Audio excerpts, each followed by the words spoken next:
that's shrouded in PR, that's shrouded in giving the international community a perception that he was properly treated, when in fact not. Decency requires that the government should come across and say, we are sorry, we never treated him well. Member of the late president's Must Prosper party, Kelvin Bwala, says the involvement of the current president Hakainde Hichilema in the burial of his predecessor is the main issue. One, the president of the Republic of Zambia, President Hakainde Hichilema, would have personally rendered an apology to the Lungu family. Second, he would have just delegated the responsibility of the entire funeral burial program to be handled by his vice president or any of his other ministers, but not him personally. I think that's where the crux of the matters are, because the family wants to honor the wish that the late president left, that Hakainde Hichilema must not be anywhere near the body of late President Edgar Chagwa Lungu. Kenyan activist Marilise Bibwa says they will not relent fighting against the high cost of living in their country. Protesters took to the streets yesterday to mark a one-year anniversary of anti-tax demonstrations. Pandemonium broke out with 16 deaths recorded, lost and scores injured. The Communications Authority of Kenya ordered all television and radio stations to stop any live coverage of the demonstrations or face unspecified regulatory action. Bibwa says they will continue fighting for a better living. We want a more affordable cost of living in Kenya, but also we no longer want Ruto in the office. He has looted all that he could potentially loot from the country, and Kenyans want their country back, and Kenyans are clear on that. We will keep fighting if it's the last thing we do for our country, Kenya. South Africa's Minister in the Presidency, Kumbuzo Chabeni, says the Freedom Charter is still relevant in directing the redress of outstanding social and economic inequalities that still prevail. The Charter was adopted in Cape Town in the Gauteng province 70 years ago. Chabeni was briefing the media in Cape Town on the outcomes of the cabinet meeting yesterday. On the National Convention towards the National Dialogue, 70 years after the adoption of the Freedom Charter, and acknowledging that the challenges still facing our country require meaningful input from all of us, South Africans from all walks of life are invited to participate in a national dialogue that will determine the future of the South Africa we want. Like the adoption of the Freedom Charter, the national dialogue will follow an extensive consultation process, including at district and provincial levels. Lastly, the White House says it's now confident it has dealt with the substantial blow to Iran's nuclear program and wants to reopen negotiations with Tehran. U.S. intelligence agencies say their latest information confirms the three main nuclear sites have been destroyed. The BBC's Dan Johnson reports. Something last night's issued by Israel's Atomic Energy Commission, which kind of backs up the Israeli and American position. But watch for the change of language here a little bit. It said the devastating US strike on Fordo destroyed the site's critical infrastructure and rendered the enrichment facility inoperable. They said, we assess that the American strikes on Iran's nuclear facilities have set back Iran's ability to develop nuclear weapons by many years. Now, is that a big change from having obliterated the entire program? This is where there's a little bit of debate, controversy, challenge and back and forth. Channel Africa News, I'm Onele Ntsinzi. SABC News. The African Perspective.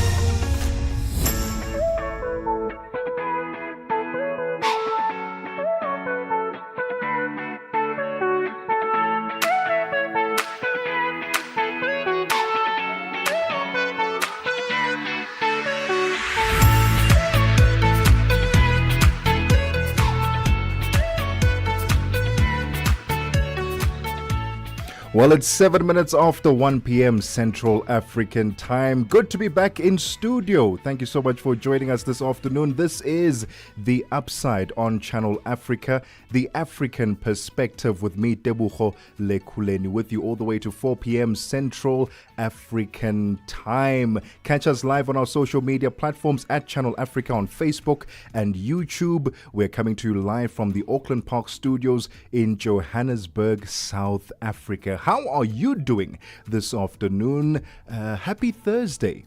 I know it's a day after payday, so I was about to sound somewhat mean. That means I'm going to be positive and say you still have money after payday yesterday.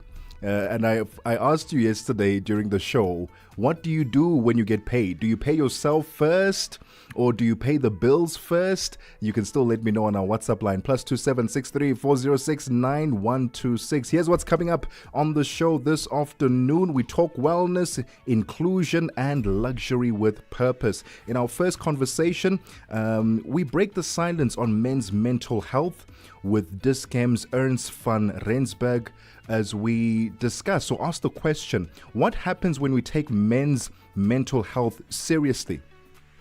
Will we see a reduction or a total elimination of abuse in the homes? That's the big question we'll be asking in the first conversation. And then we touch on inclusive learning, quite literally with Regent Business School's immersive education for the deaf and hard of hearing. And then we talk all things luxury through local lenses with Lihle Lamola, founder of Freckle Eyewear, where fashion meets identity and distinction.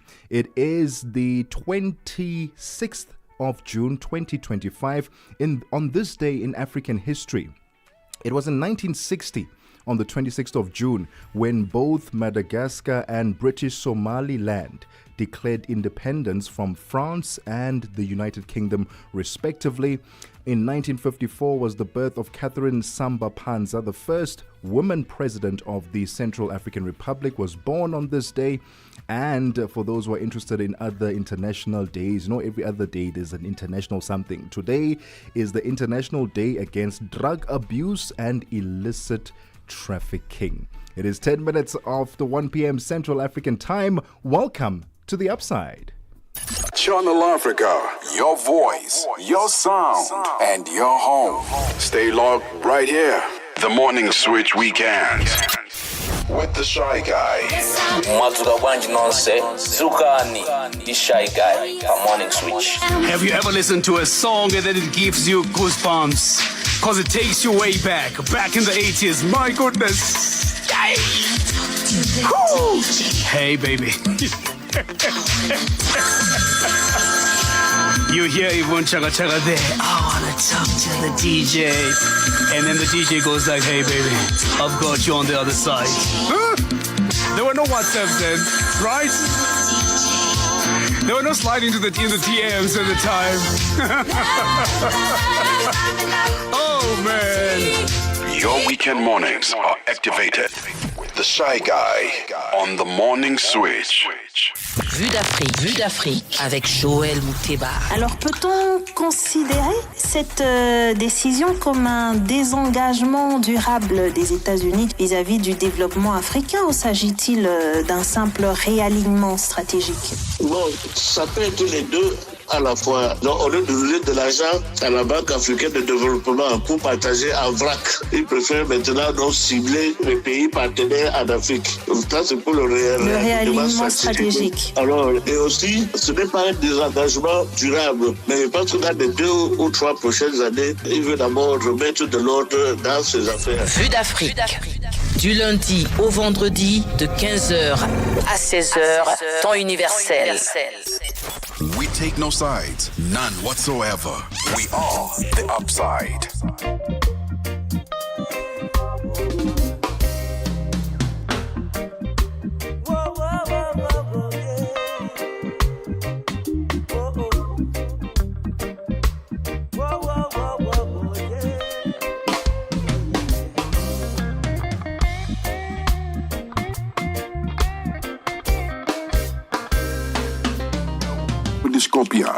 9 till 10, we take a look in Africa and beyond. Africa World Hour with Sipiso Makwetla.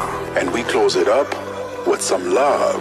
The Hotlines with Shailen Dikumana. 10 till 12 p.m. on Channel Africa. Across borders, across time zones. On air, online. This is Channel Africa. Africa has a voice, and that voice is Channel Africa. It keeps you in motion, speaking, singing, questioning, rising. Wake up with Rise and Shine 6 till 9. Peter and Asanda as they bring you breaking news, sharp analysis, and the voices that shape the day. At mid-morning, we get on the move with Palisa and Benjamin, digging into the African lifestyle, people, and the things that make Africa smile. 12 till 1, Africa Update with Lulu Kabu, getting in-depth, powerful stories, and the perspective you won't hear anywhere else. The Upside, 1 till 4, live and real, with Tebogo Lekhuleni and Nompumelelo Ngubeni. Ngubeni talks money, Africa in business, 4 till 5 p.m. 5 till 6, we put on a little bit more color. Vue d'Afrique with Joël Moteba. We go to East and Central Africa and find Darubinia Africa with I Am Shakif. Madapiri gives us some life. Zochitika, 7 till 8 p.m. Maria Mokumalo comes in 8 till 9. We get some useful knowledge. Kalodiscopia. 9 till 10, we take a look in Africa and beyond. Africa World Hour with Sipiso Makwetla. And we close it up with some love. The Hotlines with Shailen Dikumana. 10 till 12 p.m. on Channel Africa. Across borders, across time zones. On air, online. This is Channel Africa. Africa has a voice, and that voice is Channel Africa. It keeps you in motion, speaking, singing, questioning, rising.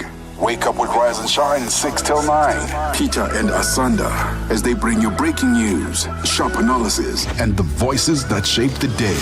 At mid-morning, we get on the move with Palisa and Benjamin, digging into the African lifestyle, people, and the things that make Africa smile. 12 till 1, Africa Update with Lulu Kabu, getting in-depth, powerful stories, and the perspective you won't hear anywhere else. The Upside, 1 till 4, live and real, with Tebogo Lekhuleni and Nompumelelo Ngubeni. Ngubeni talks money, Africa in business, 4 till 5 p.m.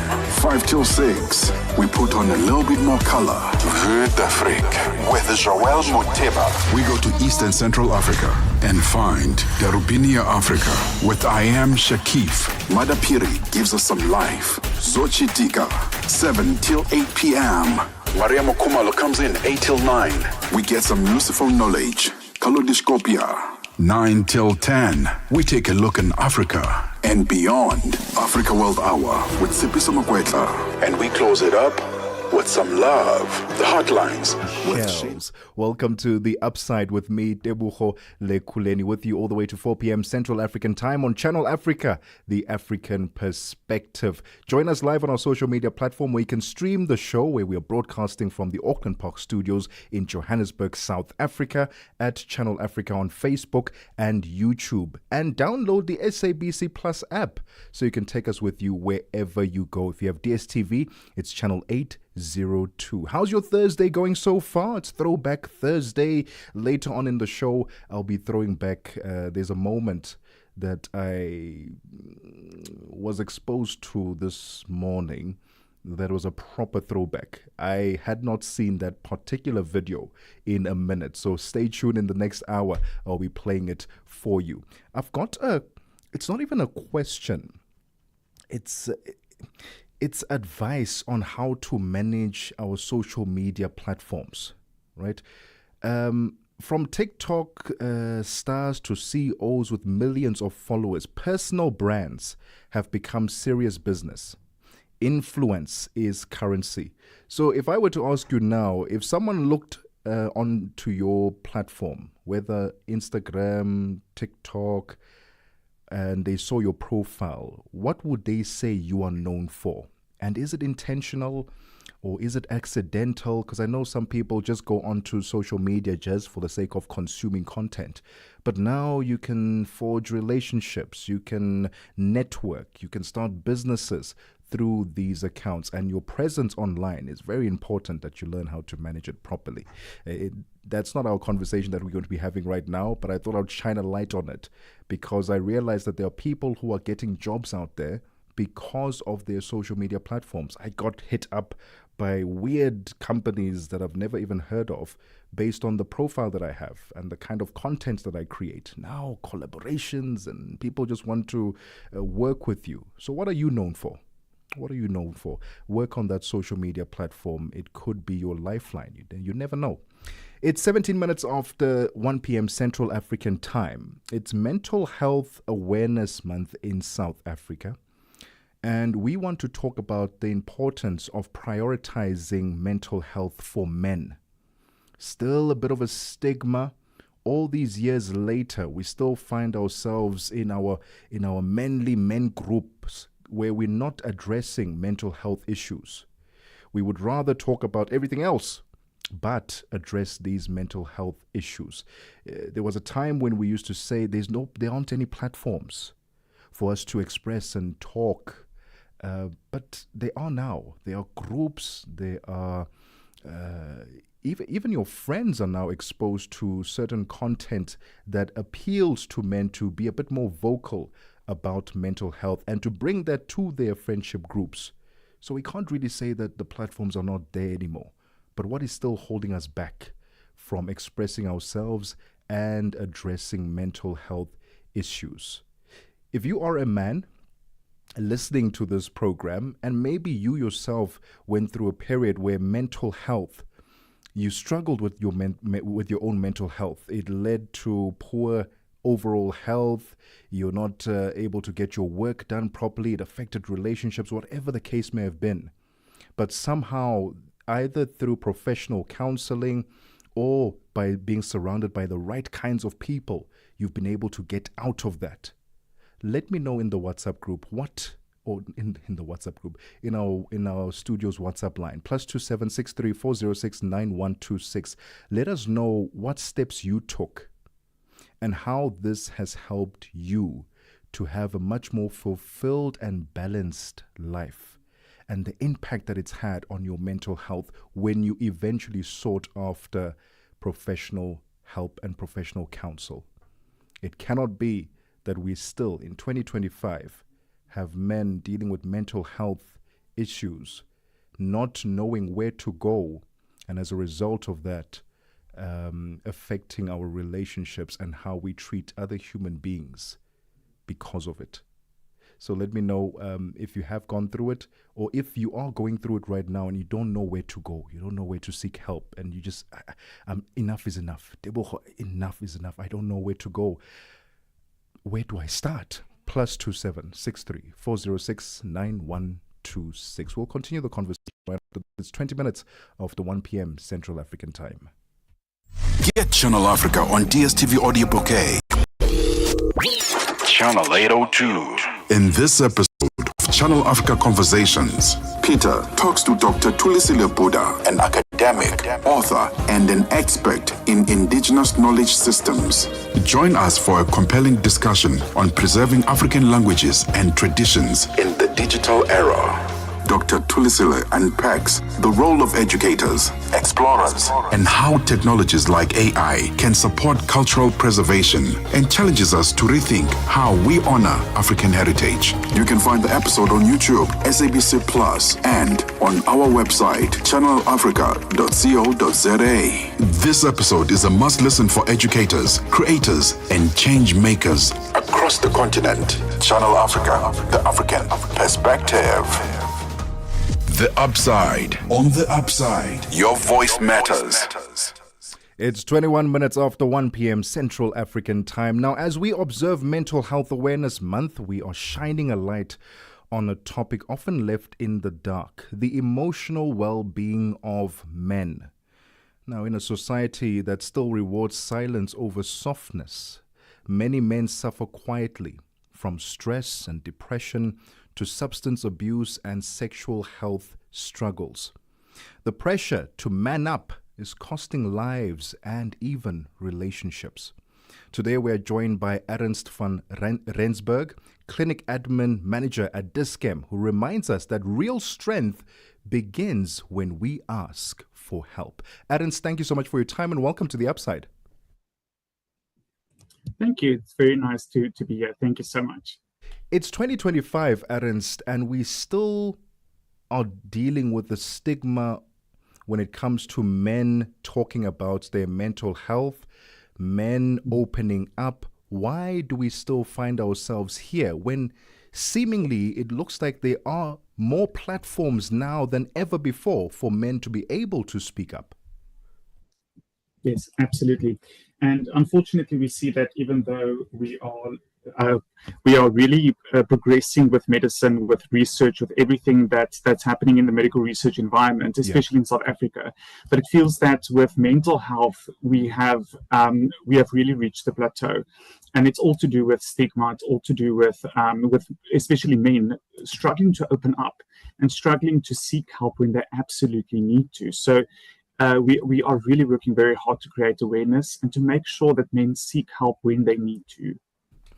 Ernst, do you believe that better mental health support, especially for men, could possibly assist in reducing abuse in households? Absolutely. Gender-based violence is a real concern in South Africa. It's something that we take incredibly seriously, and it's a concern that has really received a lot of attention lately, it's brilliant that a light is being shined on this problem, right? And when we delve deeper into gender-based violence or violence in a household, it's not necessarily only gender-based violence, but violence as an entirety. We find that a lot of the driving factors around violence has to do with mental health related concerns. And we see that many times it is addiction driven, or it's to do with men not seeking help when they need to. And often when a mental health issue sits and it's not something that is being resolved, it's not something that's being treated, it's something that gets worse and worse and worse over time. It's this developing condition ultimately, and it spills over into every single facet of a person's life. And ultimately, when a person has a mental health condition, they need to treat it in some way. I don't know, treat might not be the correct word, but they want to almost find a release for tension that is building up within themselves. And one way that men often find that release is unfortunately to be quite violent. Are clinics and healthcare providers, are they doing enough to encourage men to take better care of their health and educate them that there are other alternatives, there are other ways of managing? If you are dealing with stress, there are other ways of dealing with it as opposed to being violent? It's quite a difficult question to answer. And the reason why I'm saying that is that I think we can have a whole entire show just on this topic, right? It's so interesting. Whether or not healthcare workers are doing enough, in my personal opinion, I don't think so. I think that we are focusing a lot. We've never been as far today in 2025 as we've never been as far as we are today, right? But there's still a lot of work that needs to be done. In a certain sense, we as healthcare practitioners, we tend to over-medicate patients. We easily medicate, where there's a lot of different approaches that needs to take place to ultimately treat a patient with a mental health condition. It's not only prescribing a certain medication, although medication really forms an integral part of treatment. Absolutely, that will always be the case. Many times it has there's a holistic approach, an approach from different angles in terms of therapy, and trying to find out, is there a cause? Is there something that is driving and exacerbating this condition that someone might be sitting with? So it is a difficult question to answer. Some healthcare practitioners might be doing more than enough, really driving awareness and trying to break down the stigma. But I do believe that education in the community is important, but also education amongst healthcare workers to make sure that patients are treated effectively. Ernst, how do we identify, how do we see that someone is experiencing mental health issues? This may be a family member, a friend, a colleague. How do we go about spotting that, something might not be 100% here? It's really, it really has to do with the situation. But in general, firstly, in my opinion, it has to do with it starts with taking someone seriously.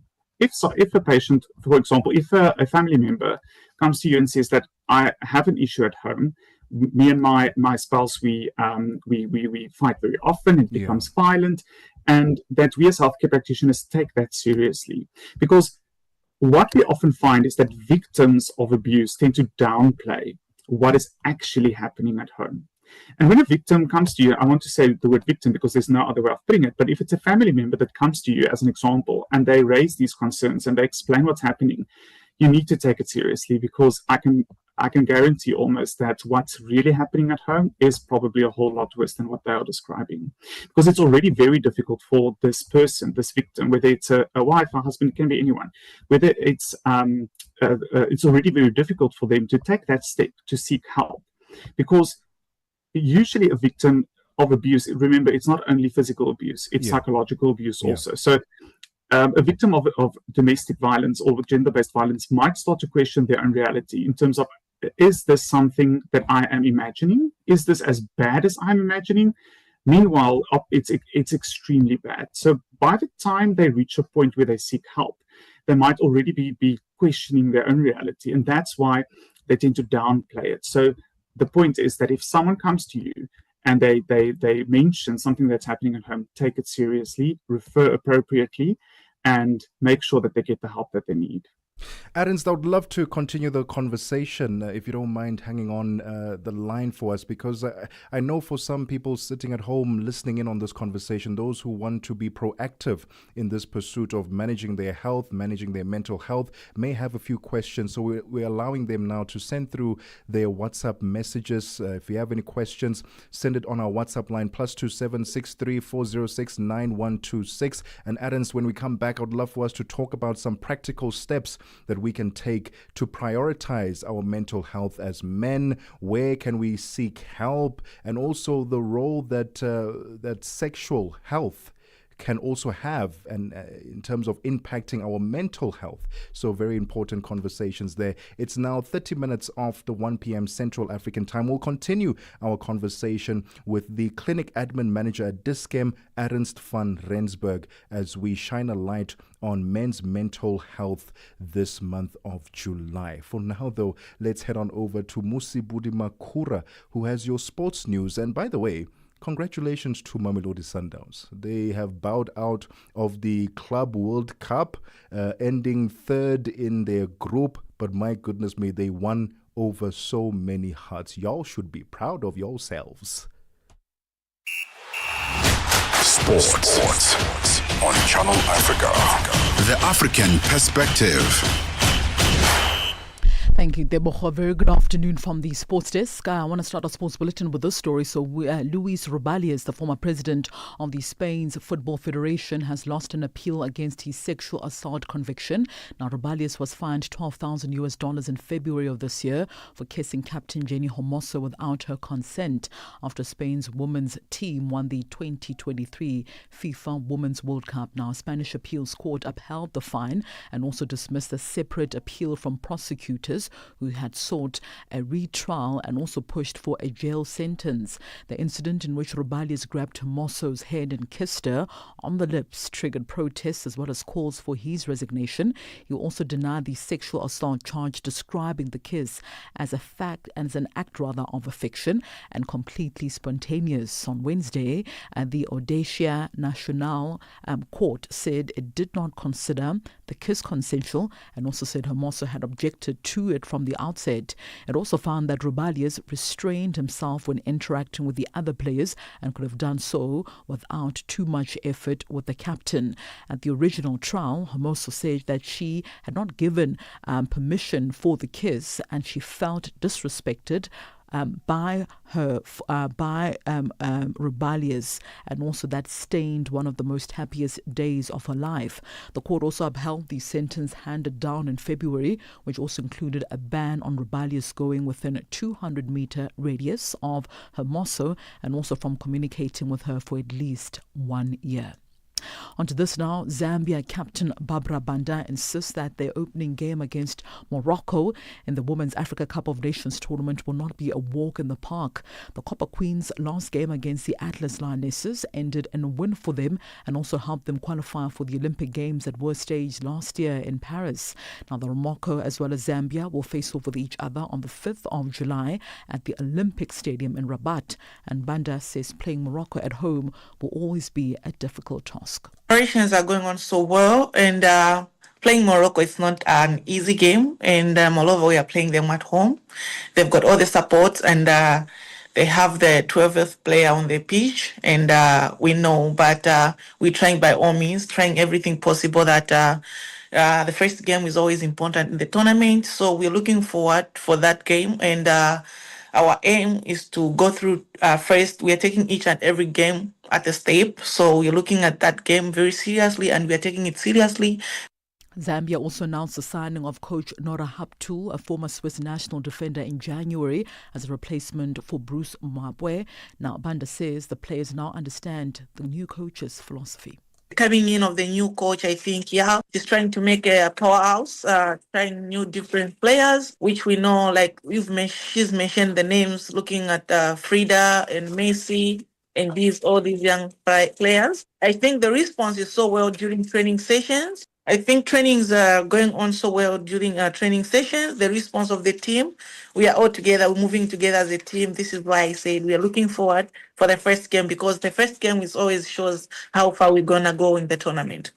Mamelodi Sundowns head coach Miguel Cardoso has revealed plans now to trim the playing personnel to a manageable size in the upcoming weeks. This after the Brazilians were eliminated from the FIFA Club World Cup following a goalless draw against Fluminense, who progressed to the round of 16 along with the Group F leaders, that is Borussia Dortmund. Now, Cardoso confirmed soon after the game at the Hard Rock Stadium in Miami, Florida, that they will be working tirelessly now to reduce the squad size.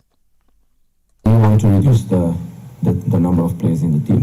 We want to make a smaller team, smaller group, but also we want to make it more, even with more quality. So reduce, but make it with more quality, so that we have already more than one player with high quality for each position. We have more than two, but we need to have two that can replace each other 100%. That is what we need to do. And finally, Cricket South Africa as well as New Zealand Cricket have announced a white ball tour that will feature their first ever T20 international series with a double headers between the White Ferns as well as the Proteas women and the Black Caps as well as the Proteas men. The 5-match T20 series will take place from the 15th until the 25th of March, with both the women's as well as the men's teams also playing on the same day at the same venue, a first for the two nations in a bilateral series.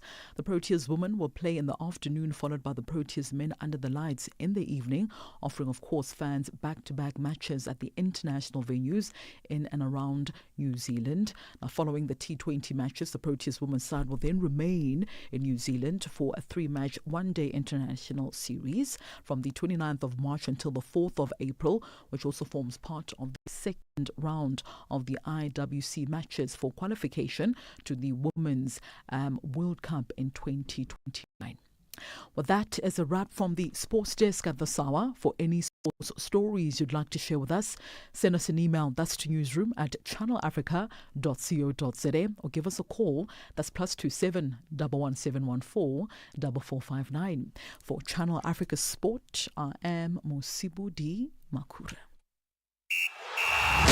Sports on Channel Africa. The African perspective. Africa in Business on Channel Africa. The president of the Arab Bank for Economic Development in Africa, BADEA, Dr. Sidi Ould Tah, he is vying for the presidency of the African Development Bank, the AFDB. He positions himself as a fervent defender of economic integration and structural transformation on the African continent. So I do believe that I have a 360 view of the development challenges in the continent with my experience from both the supply side and the demand side. But more importantly, my vision is to bring on board all the stakeholders and to have a holistic approach for the development of the continent and to develop partnership across the continent and outside the continent, bringing all the stakeholders together to work for one goal is to make Africa green for life and livelihood of the African population. Bringing the African markets into your home. Channel Africa, the African perspective. Well, it's 37 minutes after 1 p.m. Central African time on the upside with me, Tebogo Lekhuleni, with you all the way to 4 p.m. Central African time. Let's say good afternoon to Bontle Headbush, who has your business news. Business news on Channel Africa, the African perspective. Thanks, Tebogo, and a very good afternoon to our listeners. In our top story at this hour, the African National Congress Provincial Task Team in South Africa's KwaZulu-Natal province says saving Ithala Bank was top priority following their appointment in February this year. Party coordinator Mike Mabuya-Kulu says the bank has for decades played a vital role in supporting the livelihoods of the most vulnerable and historically marginalized communities in the province. The looming threat of liquidation of the bank has been averted after a high-level political agreement between KZN ANC leadership and the national government. Following discussions with Finance Minister Enoch Godongwana, it was confirmed that the bank will be preserved and all customer deposits fully guaranteed. Mabuya Kulu explains what the agreement means. The payment administrator had already started the process that it would be actually repaying those depositors, and it could only be those who would deposit their money up to 100,000. What this actual agreement says is that the minister then guarantees the depositors, all of the depositors. Because we have already had a decision that Ithala could operate and operate its operation, we are simply saying this now gives certainty. The only thing that is remaining going forward is how do we reposition Ithala as a better financial institution for the future. South Africa has recorded foreign direct investment inflows of more than $661 million in the first quarter of 2025, higher than inflows of just over $422 million in the fourth quarter of last year. The South African Reserve Bank said in its quarterly bulletin released today that the inflows were due to non-resident parent entities increasing their equity investment in domestic subsidiaries. Portfolio investments recorded outflows of just over $1 billion in January to March, compared with inflows of $1.88 billion in October to December 2024. The central bank says the outflows were mainly due to non-residents' net disposal of domestic equity securities and the redemption of an international bond by a public corporation. The Mayor of Cape Town in South Africa, Jordan Hill Lewis, has delivered the city's revised 2025-26 budget at a council meeting this morning. This follows complaints from the public with the budget that was tabled earlier this year that included, among others, tariffs and rates increases as well as rebates for pensioners. Cape Town Mayor Jordan Hill Lewis says relief measures include the extension of the first $25,000 free benefits to all properties valued up to almost $400,000. Hill Lewis says this extends to pensioners as the qualifying threshold was increased from $1,500 income monthly.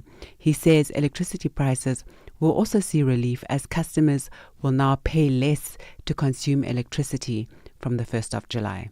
Our budget asks a little more from those who can afford it while protecting basic services for those who can't afford it. The budget was largely welcomed by lower income residents, and we've managed to lower some of the increases, especially for the middle class residents. So in the end, we've managed to build broad support for the budget across the city. We are very pleased that we've managed to protect our full infrastructure investment program and our full safety investment of over 700 new officers spread across every ward in the city. Those were really the two main features of the budget budget. More infrastructure for a better city and more investment for a safer city.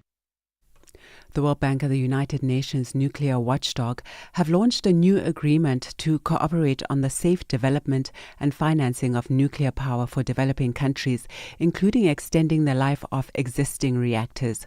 World Bank President AJ Banga and International Atomic Energy Agency Director General Rafael Grossi were due to sign the Memorandum of Understanding in Paris. That is part of the bank's return to nuclear energy financing. Tracy Boomgard reports. In a statement, the IAEA and the World Bank said that they agreed to work together to build knowledge in the nuclear field, including expanding the World Bank understanding of nuclear safety, security, energy planning and waste management. And the institutions also said they would work together to extend the lifespan of existing nuclear power plants as a cost-effective source of low-carbon power and accelerate the development of small modular reactors. Oil prices are steady today after erasing earlier gains as investors remain cautious about the Iran-Israel ceasefire, while also shifting focus to market fundamentals.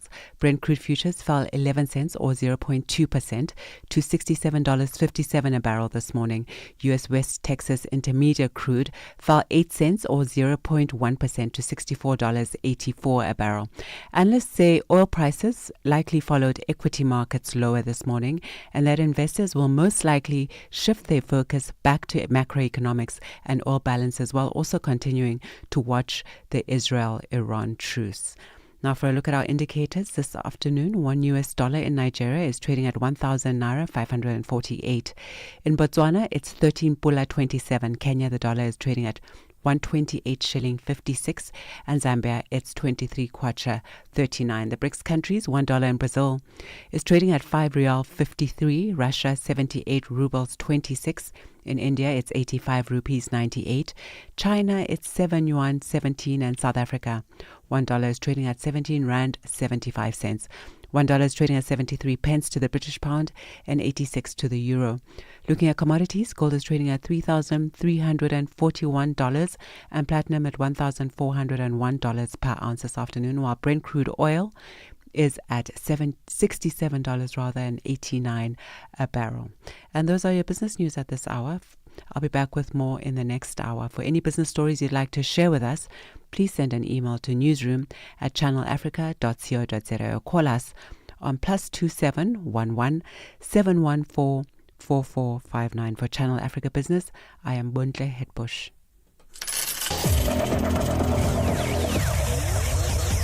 Business news on Channel Africa. The African perspective. Get the news, music, and lifestyle of Africa on Channel Africa, the African perspective. Grande nouvelle à Channel Africa. Vous pouvez désormais écouter et regarder vos émissions préférées sur Channel Africa. Channel Africa diffuse maintenant en direct sur Internet et sur tous nos réseaux sociaux de 6h à 21h, heure d'Afrique centrale, sur Channel Africa 1. Téléchargez l'application SABC+, ou visitez notre site internet www.channelafrica.co.za et rejoignez-nous en direct sur toutes nos pages réseaux sociaux Channel Africa 1.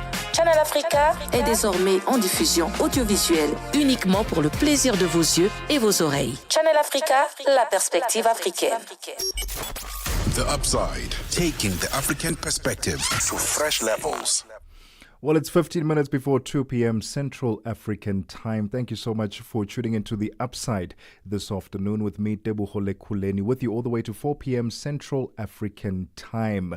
This is Channel Africa, the African perspective, and you can stream us live on our social media platforms at Channel Africa on Facebook and YouTube. Let's continue our conversation. It's Men's Health Month and the month of June in South Africa, and we're talking about the importance of mental health, prioritizing mental health for men, and asked the question earlier, if we can support mental health amongst men a bit more and take it a bit more seriously, could we see a reduction or total elimination of abuse in the households?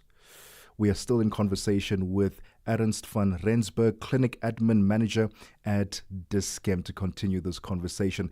Ernst, earlier you mentioned how poor mental health can spill over into other aspects of your life.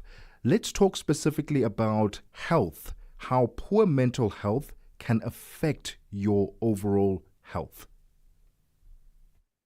So it's a really, really, really valuable question. So one thing that we see a lot in practice is that when patients' mental health is neglected for quite a number of years, is that they tend to neglect other portions of their health, if I can call it that, other facets of their health as well. So, for example, and this is merely an example, if you have a patient that has substance abuse problems, then by the time that patient usually, or many times, seek help is when their condition has progressed to a point where it is dire. They need assistance and they need support as soon as possible. So we typically see, because this is a condition, mental health in men is a condition that we have neglected for many years as men ourselves.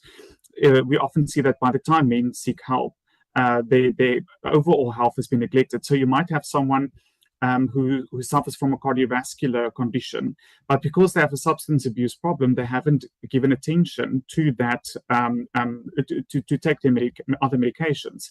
So by the time, again, that they seek help, it is absolutely, a patient might be in heart failure. It's just an example. So because they haven't really paid attention to the other portions of their health.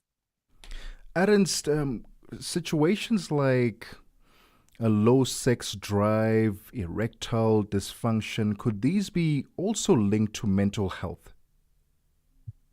Absolutely.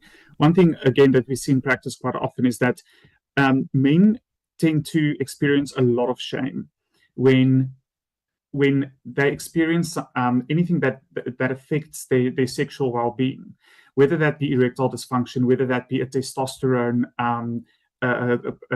low testosterone levels is another good example. So men tend to experience this overwhelming level of shame when they have a condition where they can't, in their own opinion, perform as they normally would sexually. So there is a definite link between sexual or reproductive health in men and other mental health conditions. And there's a few other reasons for that beyond just the shame that men experience. For example, low testosterone levels is also linked to symptoms of depression. So it's this shame that men experience, but together with that, there are other side effects to experiencing, for example, low testosterone levels. So there's a definite link between the two, and it's something that really needs to be taken into consideration. And you have to ask patients these questions, because shame is something that you can't get rid of. You can't move past it very easily. So you have to ask the correct questions to get the right information from the patient, to treat them effectively ultimately, and to find the source of their mental health conditions, which could obviously be a sexual reproductive issue. We're currently in conversation with Ernst van Rensburg, Clinic Admin Manager at Dis-Chem, giving us some tips on how we can better manage our mental health as men. We were talking about the causes and what we need to look out for and the impact that poor mental health can have on your overall health. And next, I want to ask him to share some tips, screenings. How often do we need to go get screened, and where can we seek support in our communities? We'll ask that question right after this. We have a bill to pay, Ernst. It's 10 minutes before 2 p.m. Central African time. Midday vibes, great programming, and good company. This is Channel Africa. Je, una jambo lolote akilini mwako? Je, una shauku kuhusu maswala muhimu? Na je, una maoni ambayo unataka yasikike? Kweli, hili jukwaa ni la kwako. Piga simu au tuandikie kwenda WhatsApp namba alama ya kujumulisha 60552594 na tutakupigia simu. Mtangazaji wa habari za Afrika Kusini mjini Johannesburg. Hivyo unaweza kuwa mshirika kwenye yetu. Sio mazungumzo tu, ni fursa yako ya kuchangia maoni yako na kushirikiana na jumuiya ya wasikilizaji wanaotamani mtazamo wako. Tufuate kwenye mitandao ya kijamii. Tembelea tovuti yetu www.channelafrica.co.za na uwe tayari kushiriki na kuchangia maoni yako kwenye Channel Africa. Channel Africa, mtazamo wa Kiafrika. We take no sides, none whatsoever. We are the Upside. Well, we're prioritizing men's mental health this afternoon on the Upside, and we are joined by Ernst van Rensburg, Clinic Admin Manager at Dischem. Ernst, when should we go and get tested, get screened? How often do we need to go get checked as men? Because oftentimes we run away from the doctors, we run away from the screenings because we don't want to know what is happening lest we see something we don't want to see. But how often should we prioritize that? It's generally advised that men go to a doctor or to a nurse, whatever you have access to, at least once per year. Don't only go when something is wrong. Obviously, definitely seek help when you notice that there is a change to your overall health or your mental health, any aspect of your health. If there is a change, go to, or if you have a symptom that is lingering, it's not something that is really getting better, go see a healthcare practitioner, because it might be something that really, really needs attention. But beyond just that, rather, we always advise that you go to a healthcare practitioner once per year just to check whether everything is okay, because we tend to, the word is compartmentalize our health. You have your physical health in a silo, and then in another silo you have your mental health. But we don't always take into consideration how the one can affect the other. Yeah. So you might be experiencing significantly low blood pressure, just as an example, but that is affecting your overall performance in other aspects of your life. So you start to experience a mental health condition because of a physical symptom that you're having, but we don't always put those two together. That's why regular checks or screenings is so important, to make sure that all of the basics are covered. And then if there are other issues that arise, that we can, again, refer appropriately and treat effectively. And outside and beyond the screening, what can we do at home? Practical steps that we can start taking to prioritize our overall well-being and our mental health? It's a really valuable question. And one thing that we really see a lot is that a lot of people in general, it's not necessarily only men, but we do see it a lot amongst men as well, because in South Africa, a lot of men are breadwinners in their family. Yeah. We see that men tend to not take as much leave or take as much vacation time as they actually should, because a lot of men in South Africa are of course paid by the hour. They don't have the luxury or the ability often to take the necessary leave that they need to. So we have this lingering sense of burnout amongst many men, but because you can't necessarily take leave, it's something that tends to be suppressed by substance abuse, alcohol, that sort of thing. Yeah. So things that we can do: take leave when appropriate.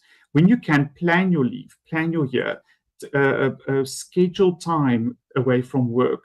If you do it in advance, it's much easier to actually plan your life around that. And we underestimate the value of taking a break. It's so important. So take regular breaks. Of course, exercise. Exercise is so valuable with maintaining optimal mental health conditions. And also, if anything changes in your life, as I mentioned before, if you find that your mood is changing, your energy levels are not changing rapidly, there are sudden changes and you don't know why it's happening, go see your doctor or your nurse so that we can find out what exactly is going on and that we can help you to manage those symptoms. Don't ignore any symptoms that come your way. Wise counsel there from you, Ernst. And then finally, for the youth of South Africa, so as to not make the same mistakes as the generation before us, what advice, what tips would you like to give to them when it comes to prioritizing their health? So it's a two-faceted approach. One thing, before I answer your question, one thing that I just want to mention is that as parents, we need to be very mindful. As fathers, we need to be very mindful of the example that we set to our sons. If you are setting an example where mental health is something that we ignore, we suppress, we don't talk about it, it's a sign of weakness. It's shameful to admit that you have a mental health condition. If you take that approach, you are essentially setting that example for your son. Same goes for gender-based violence. Same goes for domestic abuse.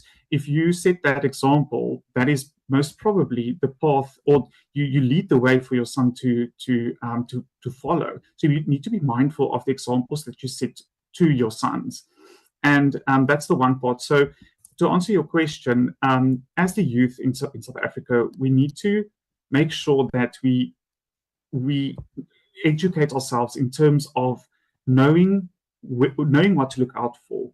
So one thing that I always say is that you need to make sure that you have a trusted healthcare provider. And that can be a doctor, a nurse, it can be anyone, it can be a community leader. It doesn't necessarily have to be a healthcare worker, but it's someone that you trust, someone that you can speak to, someone that you don't have to shy away from, or that you can just ask advice. It's so incredibly valuable, because as one thing we see in the youth is that many times they don't have that support. They don't have anyone to speak to, especially if they can't speak to parents. So they don't know what to do. And social media is so dangerous. So rather than seeking help and advice from social media, speak to someone that you trust in the community that you know will give you objective advice and perspective. And that is really the advice that I can give to the youth. Arends, thank you so much for your time this afternoon. This has been such a valuable conversation, and I hope that the men listening at home, not just the men, communities at large, will start prioritizing their mental health. Not just men, but all of us will need to prioritize our mental health, as it does spill over to other aspects of our lives. We thank you so much for your time this afternoon on The Upside. My pleasure. Thank you for having me. The voice there of Arends van Rensburg, Clinic Admin Manager at Dis-Chem, as we're talking all things men's mental health, prioritizing it, taking it seriously, and ensuring that we provide the support and the structures and the platforms to allow the men in our lives to be able to open up and communicate and express themselves and seek counsel and help when it is needed most. It's now 2 minutes before 2 p.m. Central African Time. It's the 26th of June. Is it your birthday today? Well, happy birthday to you if it is. We hope that you're having a fantastic day. All the cakes, all the balloons, all the presents. And from us on The Upside, we say happy birthday.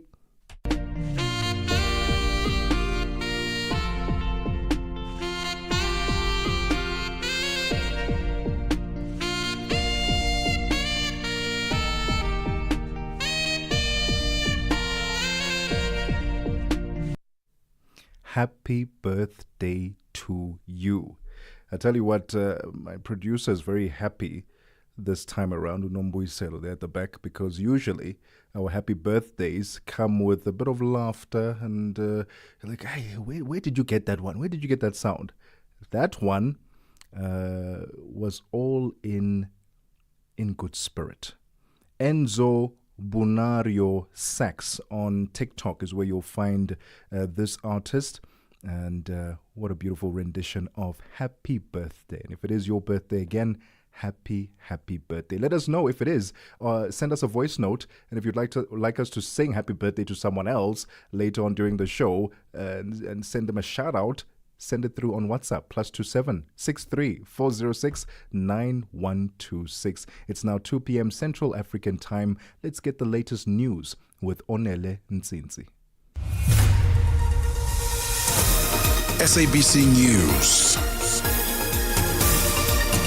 The African Perspective.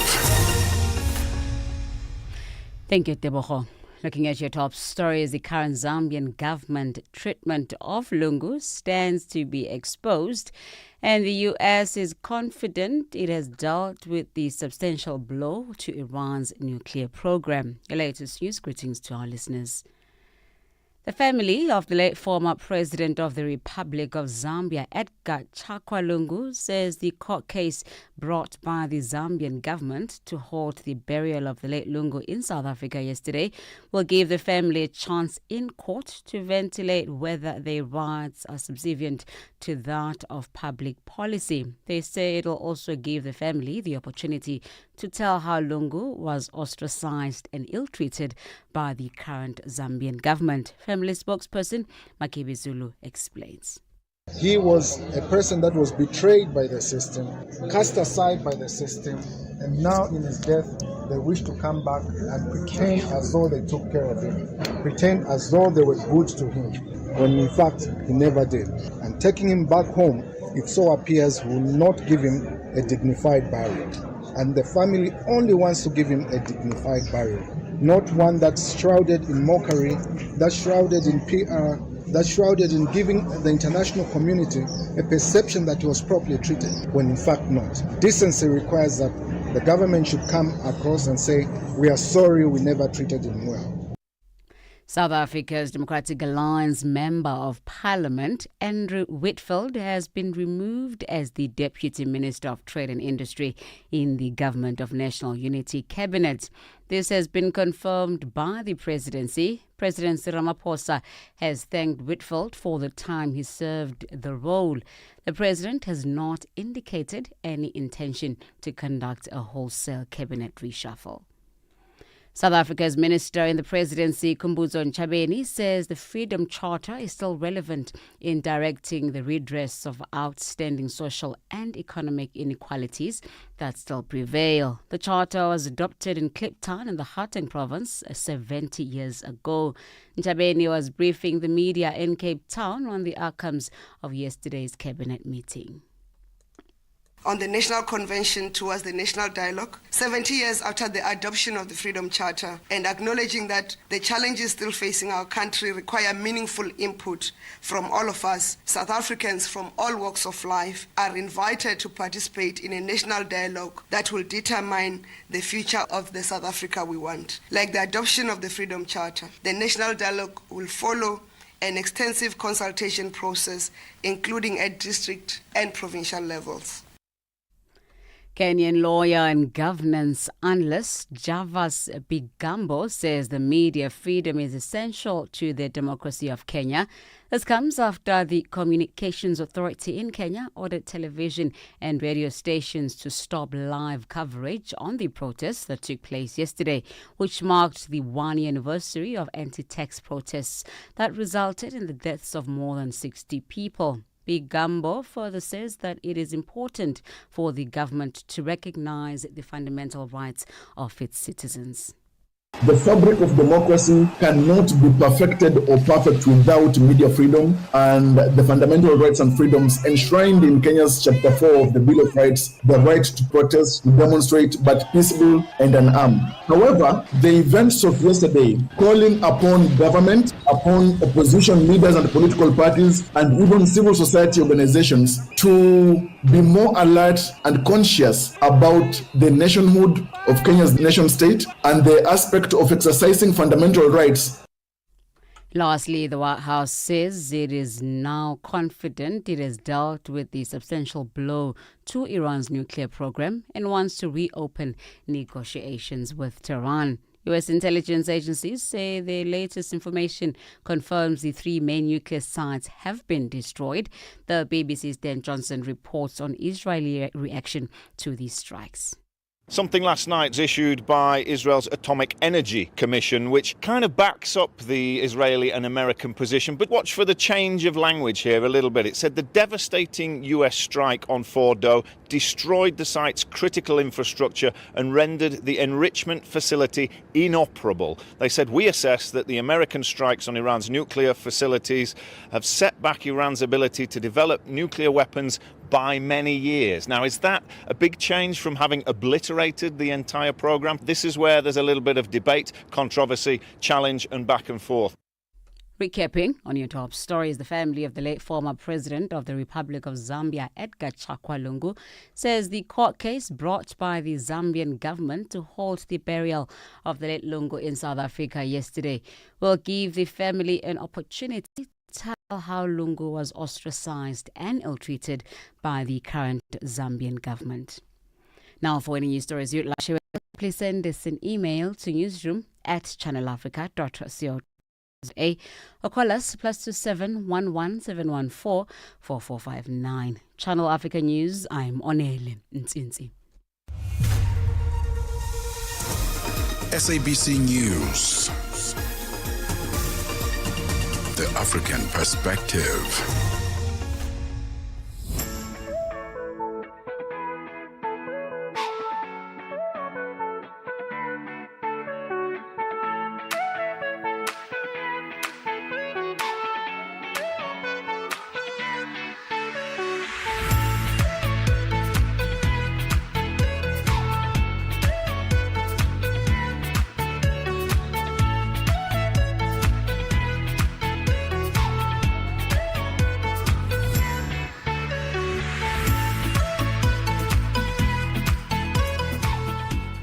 Well, it's 6 minutes after 2 p.m. Central African Time. Welcome to the second hour of The Upside on Channel Africa, The African Perspective.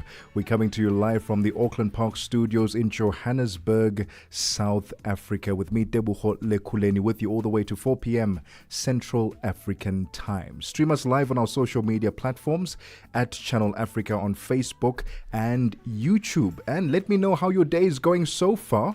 Happy Thursday, by the way. Let me know how your day is going so far. Anywhere around the world, anywhere on the African continent, I'd love to hear from you this afternoon. +27 63 406 9126. Well, in this hour, we get into conversation with Regent Business School. They've got a partnership that they've brought in to life and to light with the KwaZulu-Natal Blind and Deaf Society. And we're going to quite literally be touching on inclusive learning with their immersive education for the deaf and the hard of hearing. And then later on, I'll be joined in studio by my phenomenal producer, Nombuyiselo Tango, to find out what caught our eyes.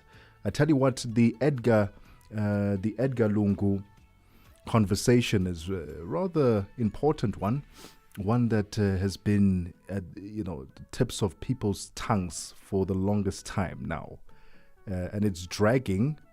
I'll share a bit more about why it's dragging and what the current situation is during what caught your eye later on during this hour. For now, though, I want to throw back to a moment in history where I received some advice, and I think not just me, it was the whole of South Africa, whoever saw it. We received some advice from the current president of the United Democratic Movement, UDM, Bantu Holomisa. And it's the kind of advice that makes you think really hard about what it is that you want from life and how you can better encourage the next human being. Be inspired by Bantu. Let's go. As the adage says, you give a poor man a fish and you feed him for a day. You teach him to fish, you give him no. Wise words. No. It is now 9 minutes after 2 p.m. Central African Time. Welcome to the second hour of The Upside. No matter where you are, Channel Africa is always with you. Darubini ya Afrika na I am Henry Shakif. Hawa wa Afrika Kusini wenye asili ya kizungu ambao wamepewa ukimbizi huko nchini Marekani. Je, nini chanzo cha wao kuomba ukimbizi nchini Marekani? Wenyewe wajaomba ukimbizi. Kuna shirika fulani inaitwa AfriForum, shirika mbili za wazungu ambao wanatetea haki ya wazungu hapa, AfriForum na Solidarity. Hao walienda Marekani kufanya kampeni kusema kwamba wazungu wananyanyaswa hapa Afrika Kusini, na walivyofanya hiyo kampeni serikali iweze kuwafuatilia kujua nini ambacho mnasema kwamba mnanyanyaswa. Kuna namna ya wao kwamba wamepoteza uraia wa Afrika Kusini, na je, endapo Trump akamaliza muda wake madarakani, uhalali wao wa kuishi nchini Marekani ukoje? Itakuwa vigumu, kifupi itakuwa vigumu wenyewe kupoteza uraia wao. Darubini ya Afrika 11 kamili hadi 12 kamili majira ya Afrika ya Kati. Hey there, this is Balisa Dau, part of the dynamic duo that gives you on the move right here on Channel Africa from 9 a.m. to 12 p.m. Central Africa time. Well, it's with your help for the past 2 years that we have been a multi-award winning show. Finally, yeah, we're keeping it on the move in 2025. And yes, I'm the other half of the duo, Benjamin Mushatama, and we're going to keep you going with the great conversations. Turn it up. Okay. On the Move comes back in 2025 to give you more of the content that made us a Maldo and to deliver that bold, boundary-pushing content that you love. And of course, giving you a ride through the 3 hours of news, views, and entertainment. Every weekday from 9 to midday Central African Time, right here on Channel Africa. The African Perspective. Cool. Let's go. Tune in and turn up the volume. This is Channel Africa.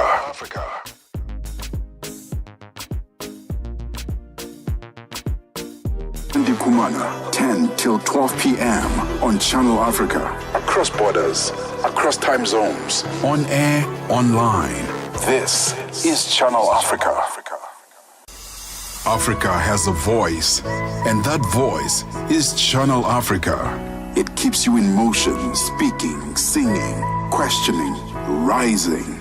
Wake up with Rise and Shine 6 till 9. Peter and Asanda as they bring you breaking news, sharp analysis, and the voices that shape the day. At mid-morning, we get on the move with Palisa and Benjamin, digging into the African lifestyle, people, and the things that make Africa smile. 12 till 1, Africa Update with Lulu Kabu, getting in-depth, powerful stories, and the perspective you won't hear anywhere else. The Upside, 1 till 4, live and real, with Tebogo Lekhuleni and Nompumelelo Ngubeni. Tame Ngubeni talks money, Africa in business, 4 till 5 p.m. 5 till 6, we put on a little bit more color. Vue d'Afrique, with Joël Moteba. We go to East and Central Africa and find Darubinia Africa with I Am Shakif. Madapiri gives us some life. Zochitika, 7 till 8 p.m. Maria Mokumalo comes in 8 till 9. We get some Lucifer knowledge. Kalodiscopia. 9 till 10. We take a look in Africa and beyond. Africa World Hour with Sipiso Makwetla. And we close it up with some love. The Hotlines with Shailen Dikumana. 10 till 12 p.m. on Channel Africa. Across borders, across time zones, on air, online. This is Channel Africa. Africa has a voice, and that voice is Channel Africa. It keeps you in motion, speaking, singing, questioning, rising. Wake up with Rise and Shine 6 till 9. Peter and Asanda as they bring you breaking news, sharp analysis, and the voices that shape the day. At mid-morning, we get on the move with Palisa and Benjamin, digging into the African lifestyle, people, and the things that make Africa smile. 12 till 1, Africa Update with Lulu Kabu, getting in-depth, powerful stories, and the perspective you won't hear anywhere else. The Upside, 1 till 4, live and real, with Tebogo Lekhuleni and Nompumelelo Ngubeni. Tame Ngubeni talks money, Africa in business, 4 till 5 p.m. 5 till 6, we put on a little bit more color. Vue d'Afrique, with Joël Moteba. We go to East and Central Africa and find Darubinia Africa with I Am Shakif. Madapiri gives us some life. Zochitika, 7 till 8 p.m. Maria Mokumalo comes in 8 till 9. We get some Lucifer knowledge. Kalodiscopia. 9 till 10, we take a look in Africa and beyond. Africa World Hour with Sipiso Makwetla. And we close it up with some love. The Hotlines with Shailen Dikumana. 10 till 12 p.m. on Channel Africa. Across borders, across time zones, on air, online.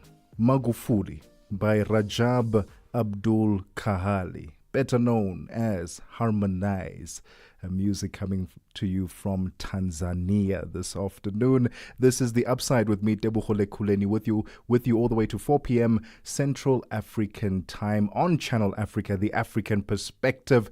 Stream us live on our social media platforms at Channel Africa on Facebook and YouTube. And if you have DSTV, it's channel 802, or alternatively, download the SABC Plus app so you can take us with you wherever you go. It's now time for us to talk about education through touch. Imagine learning through vibrations, visuals, and clay, and not chalkboards and lectures. That's exactly what Regent Business School, in partnership with the KwaZulu-Natal Blind and Deaf Society, have made possible during a groundbreaking immersive education event for the deaf and hard of hearing. From interactive exhibits to tactile learning, this initiative redefined what inclusion can look and feel like in education. To further unpack it, we are joined by Dr. Rowan Govender, Academic Head of Regent's School of Healthcare Management. Dr. Rowan, thank you so much for your time and welcome to The Upside. Thank you so much. Thank you so much. Really appreciate it. Let's start here. Why? I mean, we are in 2025. Why do you believe that accessibility in education often remains such an afterthought, especially when it comes to inclusivity for all types of learners? Yeah, thank you so much for that question. Look, accessibility is often an afterthought in education because many systems were built without fully considering diversity of learners, particularly those with disabilities. And there's sometimes a one-size-fits-all approach to teaching, which unintentionally leaves certain communities behind. So here at Regent, we are actively trying to challenge that. And this event was just an example of how we are intentionally designing learning experiences that are inclusive and engaging for all our learners, especially those who are hard of hearing. We believe that accessibility must be a foundational part of the learning design and not just something that's retrofitted later on. Dr. Rowan, walk us through some of the key elements that we use for this immersive learning center and how they serve different learning styles and needs. Yeah, absolutely. So at our learning center, our immersive learning center, we focus on activating multiple senses. And this is basically to support how people absorb information differently. So some students learn best through tactile activities. Some learn best through visual activities, maybe rhythm, movement, as we've seen with these types of participants who joined us from the KZN Blind and Deaf Society as well. So we created learning stations, or pods that we'd like to call it. And these are basically there to create an engaging and inclusive activity so that students aren't restricted to the traditional lecture style formats. And instead of getting these learners to just learn as a normal means, we actually get them to experience the learning as well. And in doing so, they're gaining a lot of more confidence. And this is how we are trying to assist them in learning and grasping information. And Dr. Rowan, why is it so important, especially for mainstream academic institutions, to prioritize this inclusivity when it comes to differently abled students and learners that have different learning needs? Why is it so important for mainstream? Yes, we see it sort of in the private sectors, but for mainstream institutions and academics to adopt this, why is it so important? Why do we need to spearhead it? Yeah, so look, the traditional way of learning, we've realized that learning is not linear, right? Yeah. And it's certainly not one-dimensional at all. So for many of these individuals in the deaf and hard of hearing community, and also those with other disabilities as well, these types of cues, like visual cues, these are powerful. If we're looking at tactile experiences as well, these aren't just a means of getting them involved in something, but this is to enhance their cognitive and emotional connection as well. So by combining different types of activities that cater for the diverse needs of our students, we are able to ensure that they experience different ways of processing information as well. And in this event in particular, and I like to refer back to it always, it wasn't just about the participation from the students. It was about empowering them and assisting them to learn in a way in which they can engage in means which they are most comfortable with as well. It is 20 minutes after 2 p.m. Central African Time. We're currently in conversation with Dr. Rowan Govender, Academic Head of Regent School of Healthcare Management. And we're talking about interactive exhibitions, inclusive learning, especially for students who are deaf and hard of hearing. There was an event that took place, and it was certainly one that has changed so many young kids' lives. And we'll continue the conversation right after this. Call us on +27 63 406 9126. I can see my whole world changing. And contribute to the conversation. África. Conhece o Ntivani? Claro que sou eu. O Ntivani é o amante da música de corpo e alma. Eu amo música africana. Ele aprecia todos os tipos de melodias e passa os seus dias a ouvir a Channel África. Adivinha só, a Channel África quer ajudar o Ntivani e os amantes da música em todo o lado a descobrir ainda mais música incrível. Por isso, a Channel África está a convocar artistas africanos a submeterem as suas músicas. músicos. Lembrem-se de nos dar todas as informações relevantes no music@channelafrica.co.za. As submissões são a vossa oportunidade de ser ouvidos, mas não garantem inclusão na lista. Todas as submissões serão cuidadosamente analisadas para verificar se cumprem os requisitos da nossa estação. Canal África, a perspectiva africana. Your afternoons just got even better. Fresh and exciting. The Upside, hooking you up with today's news from an African perspective. Well, the Regent Business School had made great strides in inclusive education with pioneering a program focused on the deaf and hard of hearing community. It was in partnership with the KwaZulu-Natal Blind and Deaf Society. Their School of Healthcare Management recently hosted a first-of-its-kind immersive learning event at their Durban campus. And we are still joined on the line by Dr. Rowan Govender, Academic Head of Regent Business School and School of Healthcare Management. Dr. Rowan, let's talk about the feedback, the response that you received from the learners on this particular day, because for many, I would imagine it felt like, wow, I'm being seen today. People are taking care of me. My learning needs are being taken care of for the very first time. What has the response been? Yeah, you're absolutely correct. The response was incredibly moving. Many of the participants and the facilitators told us it was the first time that they genuinely felt included in an academic institution or institutional place. And, at the beginning, there was lots of curiosity, there was laughter, lots of learning, but definitely a strong sense of belonging. And we were able to see young learners light up when they were able to actually engage through touch or visual storytelling activities. And for families, it was a moment of pride to see their children or relatives being engaged, not just with the attendees, but with the particular discussions that we had as well. The event included, and you mentioned it earlier, visual rhythm, there was some clay modeling as well. Why was it so important to use both of these visual and tactile elements for these learners at the time? Yeah, so I'll refer back to my answer prior to this as well. And definitely, education is definitely not linear. And we were trying to basically use types of activities which these students would resonate towards. We understand that everybody has different learning abilities, and the way in which you learn is very important as well.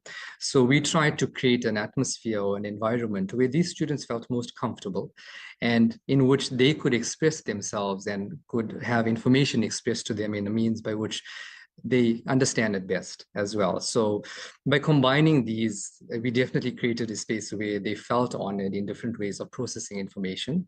And it was just a different layer which we've created to ensure that students who learn different are able to understand and grasp information powerfully. And Dr. Rowan, are there any plans to expand this program to include other marginalized or differently abled communities going forward? Yeah, definitely. So this was just the beginning, and we are already in discussions with various advocacy groups, stakeholders as well, and whether it's learners with visual impairments or any diverse need which they might have, we want Regent Business School to be a space where inclusion is just not an initiative, but a norm. And education must evolve to meet the learner, not the other way around. So we definitely try to create these spaces. We're learning as we go along as well. This event in particular was a learning experience for both us and the participants as well, but definitely a positive one, and we really enjoyed it. And we spoke about the feedback that you received from the kids and also from the teachers, the facilitators. What about the parents? Because I would imagine that they would have been so overwhelmed being able to see their children being included for the very first time for many of them. What has this event done for them in terms of better understanding their own children's learning needs and then being able to take that home with them and implementing it in their own households? Yeah, a lot of pride from the parents to see their children or relatives, in fact, actually being engaged, not just as the attendees, but as active participants in education as well. This was an eye-opening experience for both the parents, the facilitators, for us as well, to see that there are forms of learning which are out there as well. And we definitely try to create these spaces where we accommodate the diverse learners within our institution as well. And Dr. Rowan, let's talk about the role that AI and the digital platforms that we find ourselves having these days. What role can they play in facilitating and ensuring that there's more inclusive learning for the differently able students on campuses and also just in the educational space in South Africa?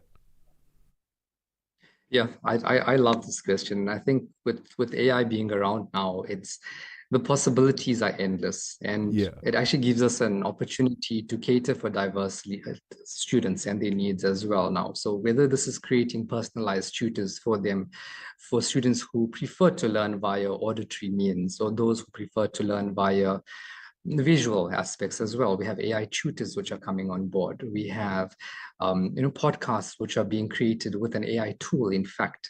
So there's a one-on-one experience with learners now. I think the evolution of AI in the education industry and in our roles is very, very important, and something which we need to embrace moving forward. And students also need to use it as a means of enhancing their ability to grasp information. There is this perception that students can copy and paste directly, and the level of at which education is now is really difficult. But this is something which we should not be scared of, something which we should definitely not shy away from, and something which we can use and leverage like any other tool, which we could enhance our learning and teaching for students as well. Dr. Rowan, for parents, even for students who would like to be involved in the movement that Regent has just started and want to just, chip in there and bring in their own wisdom, their own skills, or just perhaps just on board and be a part of your courses, where can they find more information? Yeah, thank you so much. So for that, please, you're most welcome to check out our website. Please check out our social media platforms as well. All our details are there, and one of our student advisors will definitely get in touch and assist you with applications or how you can actually just be a part of our initiatives which we are taking forward. Oh, I love that. And I wish you nothing but success. And I certainly hope that we'll see even more businesses, private institutes, governments partnering up with you in ensuring that there's inclusion in the classroom going forward. Thank you so much for your time this afternoon, Dr. Rowan. Not a problem. Thank you so much. The voice there of Dr. Rowan Govender, academic head of Regent's Business School of Health Management, talking to us about the importance of inclusivity in the classroom, especially for the differently abled students with different learning needs that they have. It's very important that we take care of these students and not put them aside and completely forget about them. And the work that they're doing at Regent Business School is very, very, very inspiring, and they were in partnership there with the KwaZulu-Natal Blind and Deaf Society. It's 30 minutes after 2 p.m. Central African Time. Musibudi Makura has your sports. Sports on Channel Africa. The African Perspective. Thank you, Tebogo. We'll start with rugby news. So the Springbok women's side will face one of the toughest assignments in recent years when they take on Canada next month, with a squad of 26 players being named to assemble in Johannesburg on Sunday for the first test next week Saturday at Loftus Versfeld in the country's capital city, Pretoria, against the number 2 ranked team in the world as they step up their preparations for the upcoming Rugby World Cup. So both test matches, the second one will then take place at the Nelson Mandela Bay Stadium in Gqeberha in South Africa's Eastern Cape province on the 12th of July, will be played as a curtain raiser to the Springboks' incoming series matches against Italy. So let's hear now from Swayze de Bruin. He is the Bok Women performance coach. After all the planning and preparation, it's now time to show what we can do and to get tested against the best, like the team from Canada. That's excellent opportunity for us to show where we are and before the World Cup. So yeah, very excited, very keen, and can't wait for the game. On to this story now. Luis Rubiales, the former president of Spain's Football Federation, has lost an appeal against his sexual assault conviction. Now, Rubiales was fined $12,000 in February for kissing Captain Jenny Hermoso without her consent after Spain's women's team won the 2023 FIFA Women's World Cup. A Spanish appeals court upheld the fine and also dismissed a separate appeal from prosecutors who had sought a retrial and also pushed for a jail sentence. The incident in which Rubiales grabbed Hermoso's head and kissed her on the lips triggered protests as well as calls for her resignation. He denied the sexual assault charge, describing the kiss as an action of affection and completely spontaneous. So on Wednesday, the Audiencia Nacional said it did not consider the kiss consensual and that Hermoso had objected from the onset. It also found that Rubiales restrained himself when interacting with other players and could have done so without too much effort with the captain. At the original trial, Hermoso said she had not given permission for the kiss and that she felt disrespected and also stained one of the happiest days of her life. The court also upheld the sentence handed down in February, which also included a ban on Rubiales going within 200-meter radius of Hermoso and also communicating with her for 1 year. Cristiano Ronaldo is close to agreeing a new contract with Saudi Arabian side Al Nassr. The 40-year-old Portugal captain's deal was due to expire at the end of June, but sources indicate a 2-year extension is close to being finalized. Ronaldo posted on social media the chapter is over following the Riyadh club's final Saudi Pro League game of the season just last month, leading to speculation that he is set to leave the club. Now, FIFA President Gianni Infantino then raised the prospect of him joining a team involved at the Club World Cup after Al Nassr's failure to qualify for the extended tournament, which is being held in the USA. Now, Ronaldo said he had received offers from participating teams, but that he turned those offers down. Having also helped Portugal win the UEFA Nations League 2 weeks ago, the former Manchester United, Real Madrid as well as Juventus forward appears to have now decided to stay in Saudi Arabia and is also said to be considering making his own sports investments in the Gulf nation. In cricket news now, India coach Gautam Gambhir has backed his side's raw bowling attack to deliver despite the defeat by England in the second test at Headingley on Wednesday. So India slumped to a disappointing 5-wicket defeat on Tuesday after they failed to stop England from reaching the target of 371 in the 10th highest run chase in test history. Now, Ben Duckett scored a superb century and then shared an opening stand of 188 with Zach Crowley, with India's Jasprit Bumrah, the world's top-ranked test bowler, unable to take a wicket in England's second innings. Now, India have also said that they plan to play Bumrah in 3 test matches of the 5-test series against England, which then continues at Edgbaston just next week, in a bid, of course, to maintain his fitness following a back injury. And finally, in tennis news, Wimbledon champion Barbora Krejcikova saved a match point for a second successive day against a Brit opponent to reach the quarterfinals of the Eastbourne WTA 250 event on Wednesday. The 29-year-old Czech Republican was troubled by a thigh strain and also looked on the verge of being knocked out by Jodie Barrage when she saved a 5-6 in a deciding set and also fell love 40 behind, but somehow turned it around to win 6-4, 4-6 and 6-7. Now, there are also further disappointment for British fans in the following match at a packed at Denavashar Park when Emma Raducanu was beaten 4-6, 6-1 and 7-6 by the 19-year-old Australian Maya Joint. Second seed Krejcikova, who beat Italy's Yasmin Paolini to win last year's Wimbledon title, seemed in control when leading by a set and a break of serve, but needed treatment on her leg. Barrage, then ranked 164th in the world, played impressively to head back, though, and broke Krejcikova's serve to level the match at one point, being awarded to her after a forehand from her opponent found its way through a hole in the net. The 26-year-old British number 1 player kept just ahead of the decider, but also could not take any of the 3 match points that came her way, and then a costly double fault in the tiebreak offered up a match point to Krejcikova, who made no mistake. So Krejcikova now will face off with French qualifier Varvara Krejcikova in the next round of the Eastbourne tournament. And that's a wrap from the sports desk at the Sawa. For any sports stories you'd like to share with us, please send us an email to newsroom@channelafrica.co.za or call us on +27 11714 4459. For Channel Africa Sport, I am Musibu Di Makura. Sports on Channel Africa. The African Perspective.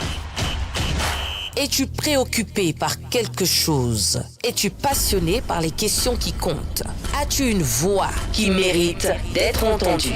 Eh bien, nous avons la plateforme parfaite pour toi. Téléphone-nous ou fais-nous un WhatsApp au +27 66 408 87 42 et nous te rappellerons. Sois dans la conversation. Salut Channel Africa, ici Beno le diamant rouge et Binal Export depuis le Cameroun, le pays des lions. Voilà.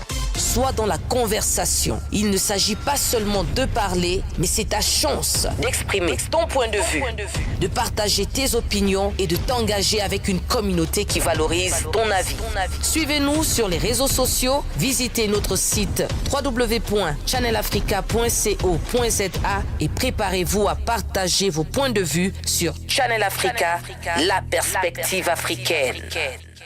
38 minutes after 2 p.m. Central African Time. Let's pass the mic over to Buntle Headbush for business news.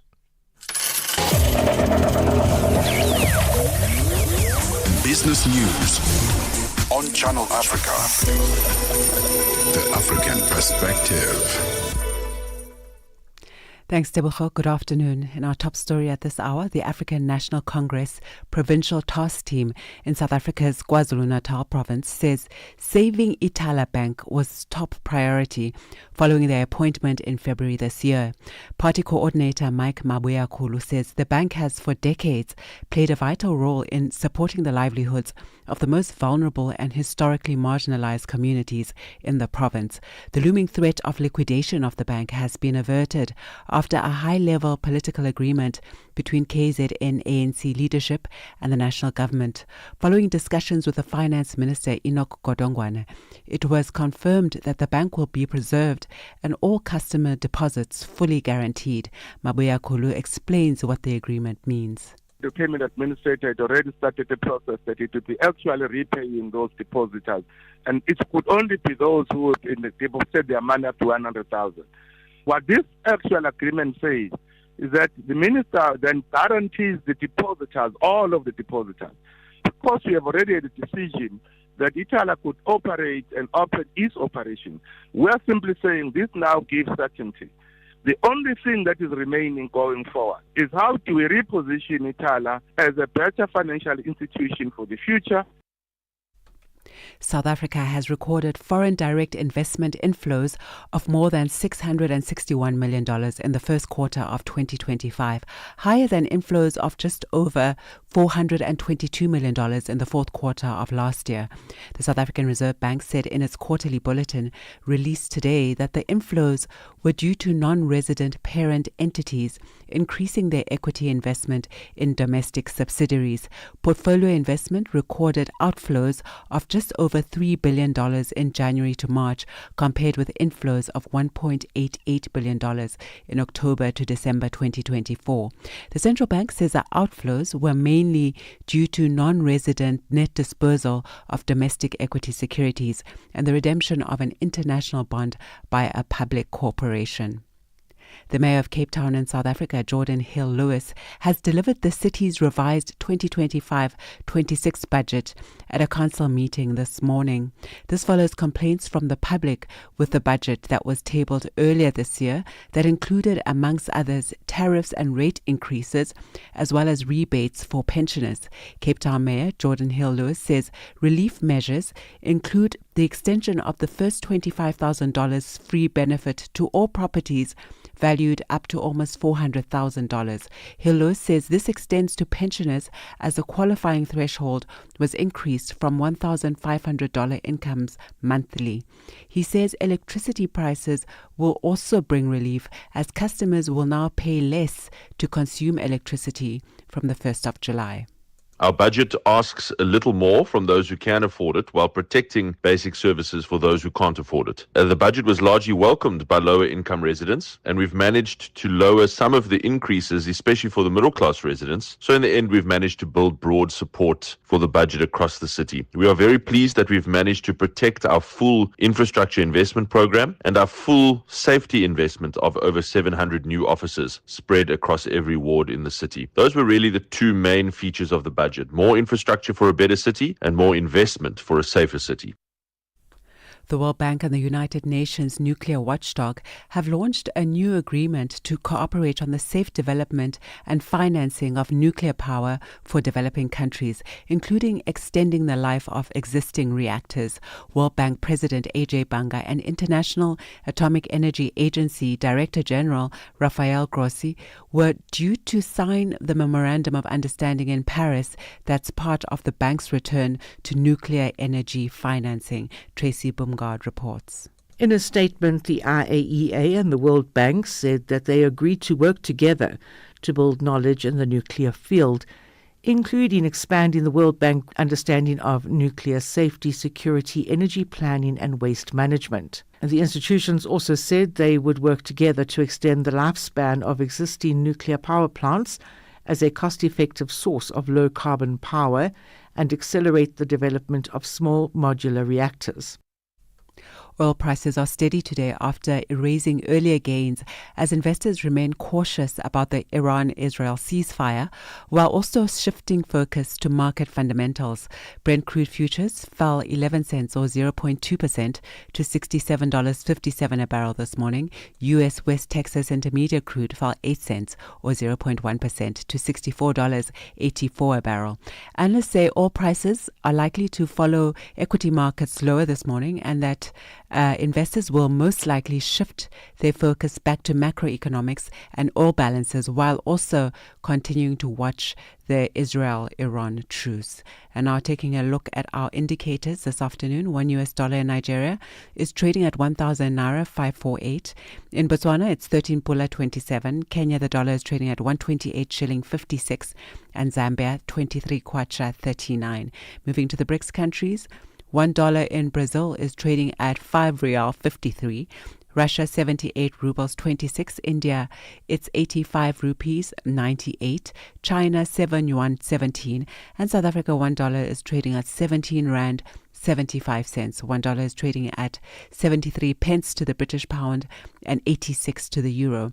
Looking at commodities, gold is trading at $3,341 and platinum at $1,401 per ounce, while Brent crude oil is at $67.89 a barrel this afternoon. And those are the business news making headlines this afternoon.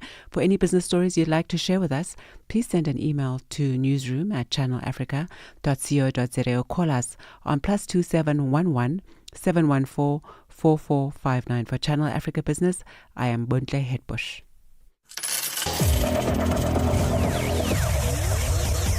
Business News on Channel Africa. The African Perspective. Broadcasting in 5 different languages, connecting the continent. This is Channel Africa, the African Perspective. Este é o Caleidoscópio de Canal África, com Remo Samo e João Yabalá. O surto da cólera em Angola tem causado grande preocupação, afetando já mais de metade das províncias do país. Simultaneamente, a Agência dos Estados Unidos para o Desenvolvimento Internacional, USAID, um dos maiores doadores mundiais de assistência humanitária, decidiu não priorizar os países com maior incidência de malária. Para discutirmos as causas do alastramento da cólera em Angola e os impactos dessa decisão da USAID, convidamos o Dr. Jeremias Agostinho, médico e mestre em saúde pública para partilhar a sua visão sobre o tema. A doença, nesse momento, representa o maior risco de saúde pública que nós temos. Nos últimos anos, a nossa preocupação esteve sempre centrado com os casos de malária, os casos de tuberculose e também de infecção por VIH-Sida. A forma como, em pouco menos de 2 meses, os casos de cólera vêm aumentando, acaba por representar, nessa altura, um dos maiores desafios que o país tem. É expectável que, nesta fase, o número de casos venha a aumentar. De segunda a sexta-feira, das 20 às 21 horas locais, este é o Caleidoscópio do Canal África. No fairy tales, just the facts and the music you love on Channel Africa.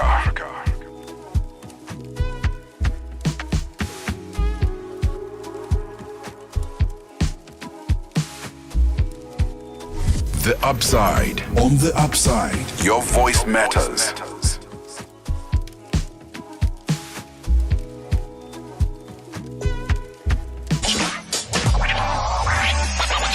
For brands, media planning, and advertisers, Channel Africa is more than just a platform. It's an opportunity. With 25 compelling shows covering current affairs, sports, business, music, and lifestyle, we deliver an engaging Pan-African audience ready to connect, invest, and act. Multi-award winning, internationally recognized, digitally accessible across the globe. When Africa speaks, the world listens, and Channel Africa makes sure of it. For business, for culture, for Africa. Partner with Channel Africa because Africa's voice is the future. Africa is a story, a living, breathing, ever-evolving masterpiece. And for over 5 decades now, one voice has told it like no other. Channel Africa. More than just a broadcaster, Channel Africa is the pulse of the continent, African-led, African-run, and deeply rooted in its heritage. It's the only international station that speaks to Africa in its own voices: English, Kiswahili, Chinyanja, French, and Portuguese. The languages that unite 1 billion people.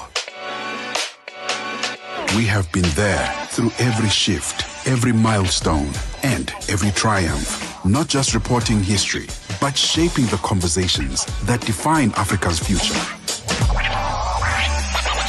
For brands, media planning, and advertisers, Channel Africa is more than just a platform. It's an opportunity.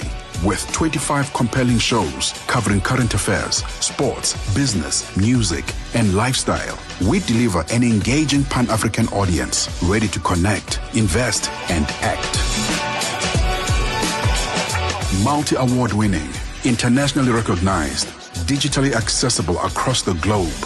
When Africa speaks, the world listens, and Channel Africa makes sure of it. For business, for culture, for Africa. Partner with Channel Africa because Africa's voice is the future. Africa is a story, a living, breathing, ever-evolving masterpiece. And for over 5 decades now, one voice has told it like no other.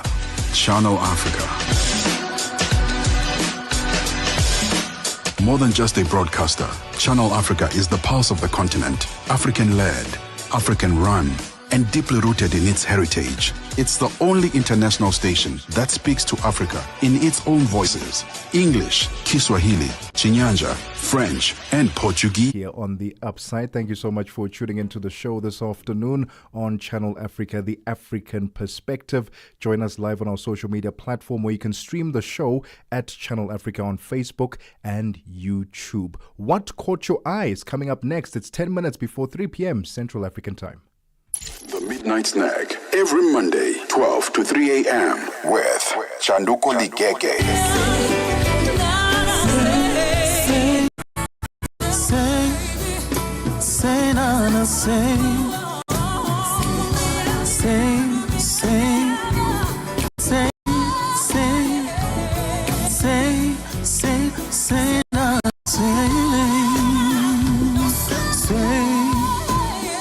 Ladies is just me trying to imagine myself as a backup singer for Zonke because her music is just beautiful. As the song was playing, I was just, moving like a backup singer. You know how they are. They with their hands being so dramatic and, putting that spice into the song. So the song is called Say Now, and we love it here on the Midnight Snack. I hope you also love it. Let's talk love, intimacy, and relationships on the Midnight Snack with Tebogo Lekhuleni. Have you been struggling to find Channel Africa? Oh yes, where can I find you guys? Well, you are in luck.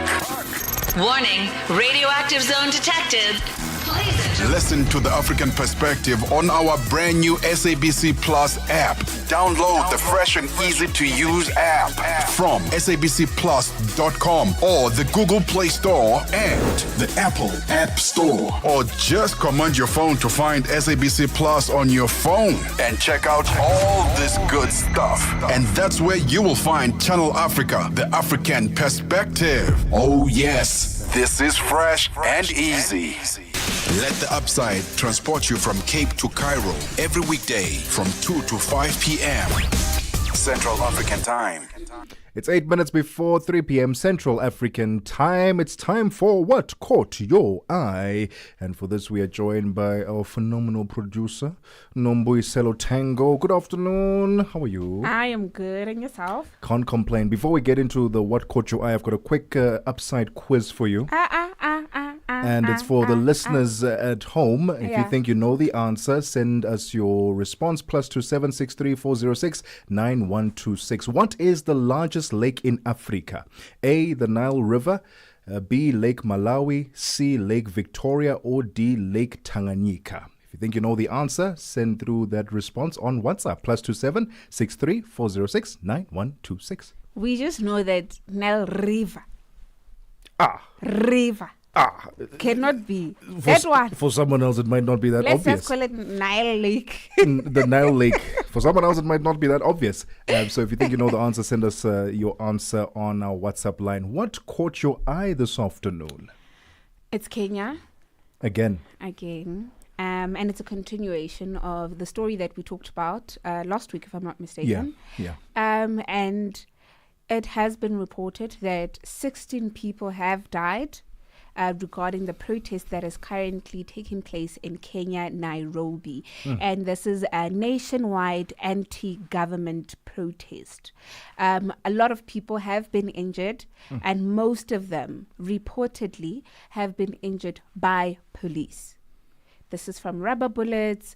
They've been using powered water supply, as well as tear gas as well. This is, you said it's an anti-government protest. So they're not happy with how government is running the state, some decisions being passed. So this is after a year of last year's protest against the tax bill. Yes, I remember that one. It has been a continuation of that. Yeah, I think it's just been over. And I love this in terms of Gen Z protests, in terms of we are no longer just hashtagging. Right now, we're literally going to the streets and we're demanding, we're not asking because it is our right to. And I'm not saying we should be taking the violent route. However, we are seeing that a lot of police enforcers, law enforcers, are actually not protecting civilians. However, they are, I don't even want to use the word antagonizing, because I feel like that is diminishing what is actually happening there. People are dying over fighting over their rights, and we're seeing this constantly. Tell me, this was supposed to be a peaceful protest, right? It started off as a peaceful protest. They were not carrying any weapons or anything of violent nature. And I remember last week when you were saying that there were some people who were, the police would just attack them right there and then. There was one person who was selling in the streets. Point blank. Shot. By the way, there was a teacher who was shot. Who was killed rather. And that's how then it also started growing even more, because they were protesting for justice for that particular teacher. So the question then is, how do we go about expressing our frustrations as a society when peaceful marches, what are supposed to be peaceful marches and protests, are no longer adequate to get the voice across, because those are met with violence and brutality from the public services, the police. So what then do we do? What do we do? Because going on hashtag X, TikTok, that's not helping. Going on the streets, that's not helping. We end up getting hurt. So what must be done? We'd love to hear from you. Maybe you have a solution that we haven't thought about yet. On our TikTok platform, it's at Channel Africa 1. Just drop a comment there and let us know what you think. Have you read Animal Farm? Yeah, of course. That was a prescribed book back So in every the days. time when there's a protest, especially such protest, that's when I say Animal Farm it's literally our lives, guys. It is literally our lives. Some people are more have more rights than others, and we're literally seeing it in front of our eyes in 4K. Personally, I don't even know where to go, because if the voice is not coming, or if the noise is not coming from prominent people, then we're not taken seriously. Me and you going to the street making a noise, it means nothing to the decision makers. So what do we do next? All right. What caught my eye is the passing of Edgar Lungu, the former Zambian president. Passed away in South Africa, all right? But there's now been a dispute over his body and where he will get buried. The Zambian government is saying, no, he must be buried in Zambia, as per our law. And because the Zambian law argues that former presidents must be buried at Embassy Park in Lusaka with full state honors as per legal and constitutional precedent. But Lungu's final wishes and the family's wishes... is it the entire family? Because there are disputes. They are saying that there are rumors that there are disputes within the family, saying that some people are saying he should be buried in South Africa, whereas others are saying, no, he should be buried home. I think the main thing that he didn't want concerning his burial was that he just did not want the president, Hakainde Hichilema, to be a part of that. Now, whether he was saying also, I don't want to be buried in Zambia, I want to be buried outside of that, I think that was his wish. I don't know if the whole family is in agreement with that. Maybe that's why we are seeing the dispute and the back and forth. And right now, as it stands, they've got up until the 4th of July, the Zambian government, to file a detailed justification of why his body needs to be repatriated to Zambia and be buried there. Okay. And August the 4th, there's a hearing, there's a final legal decision that will be made about the burial location. So my question is then, if someone asks to be buried in private, even a former president, do those personal wishes come before the national tradition and the laws? He shouldn't have been a president. So because you are saying that... you agreed to it. No, when you were alive, when you were healthy, ready and set to go, yes, you agreed to it. You signed it off. You agreed to, by you saying you will be the president of, yes, you agreed to these laws. You agreed to it. And then years later, for whatever reason, you then see it not fit to be buried in your country. Maybe you should have made sure that everything is okay. I'm not saying you would know when you're going to pass on, but make sure that everything is okay so that the family wouldn't have these disputes, because it's a pity that you've lost someone so dear, and I'm talking about the family members. You've lost someone so dear, and now the focus is on where are we burying this particular person. Funeral is you're supposed to give him a dignified send off. Now we are focusing on other things and not the life he lived and the changes he's made in his country and outside. Well, let's not lose focus of the fact that condolences to the Lungu family. We'll see how this plays out, whether he will be buried in South Africa or in Zambia. It's 3 p.m. Central African time. Onelen Sinsi has your news. SABC News. The African Perspective. Thank you, Tebogo. Looking at your top stories, 29 children taking exam in the Central African Republic killed, and Iran's Supreme Leader Ayatollah Ali Khamenei says America gained nothing from its attack on Iranian nuclear sites. Your latest news, greetings to our listeners. 29 children who were taking their school exams in the Central African Republic have been killed in a crash after a nearby explosion caused panic. The blast on the second day of the high school final yesterday occurred at an electricity transformer, according to Abel Asaye from the Bangui Community Hospital. The noise of the explosion, combined with smoke, caused alarm amongst the almost 6,000 students sitting for their baccalaureate at an exam center in the capital, Bangui. President Faustin Archange Touadera has declared a period of national mourning. The family of the late former president of the Republic of Zambia, Edgar Chakwe Lungu, says the court case brought by the Zambian government to halt the burial of the late Lungu in South Africa yesterday will give the family a chance in court to ventilate whether their rights are subservient to that of public policy. They say it will also give the family an opportunity to tell how Lungu was ostracized and ill-treated by the current Zambian government. Family spokesperson Makibi Zulu explains.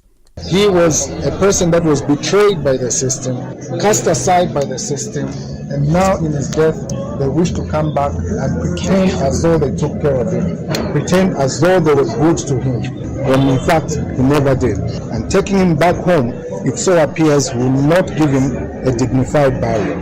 And the family only wants to give him a dignified burial, not one that's shrouded in mockery, that's shrouded in PR, that's shrouded in giving the international community a perception that he was properly treated, when in fact not. Decency requires that the government should come across and say, we are sorry, we never treated him well.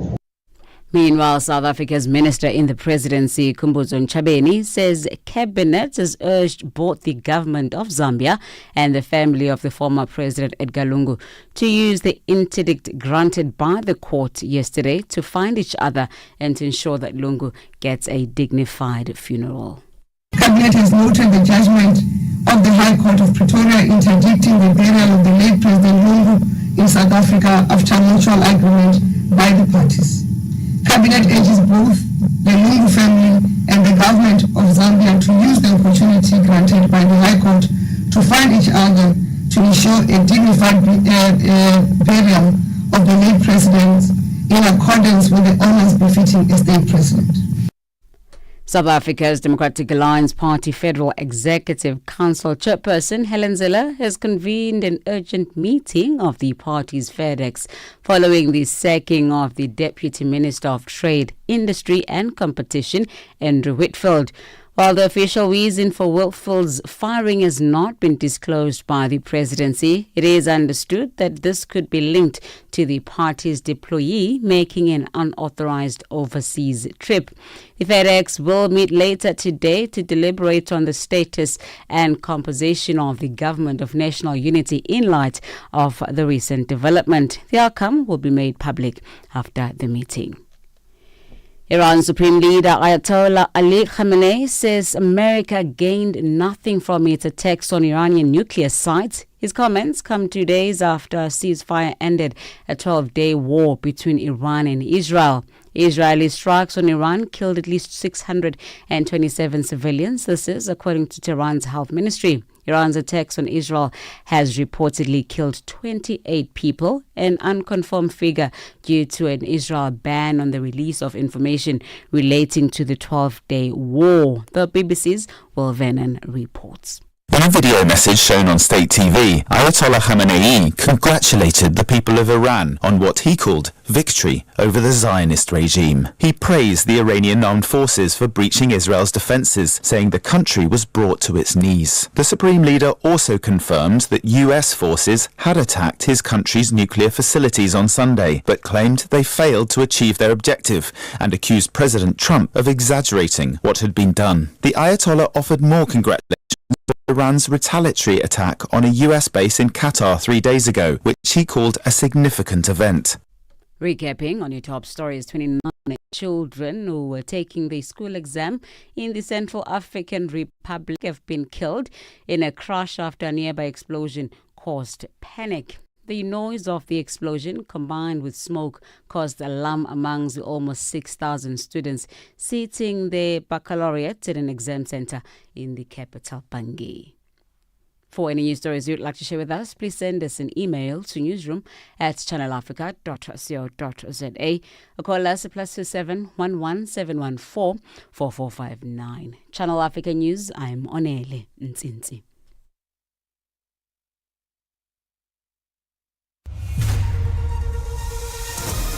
SABC News. The African Perspective.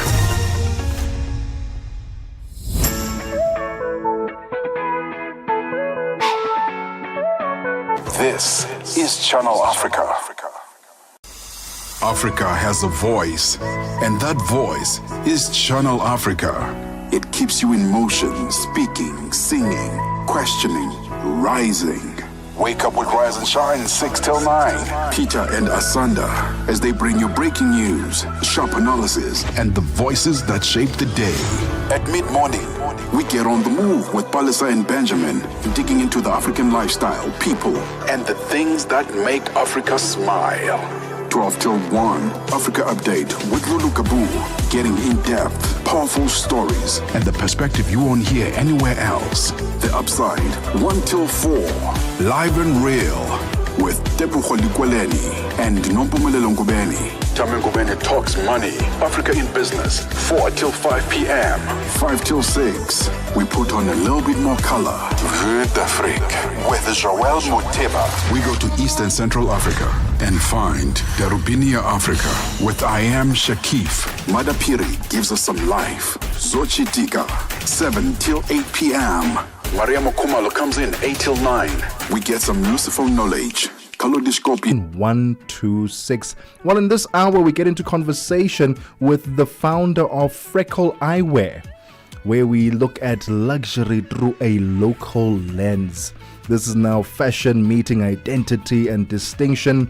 Her name is Lihle Lamola. She's the managing director of Freckle Eyewear and the founder, of course.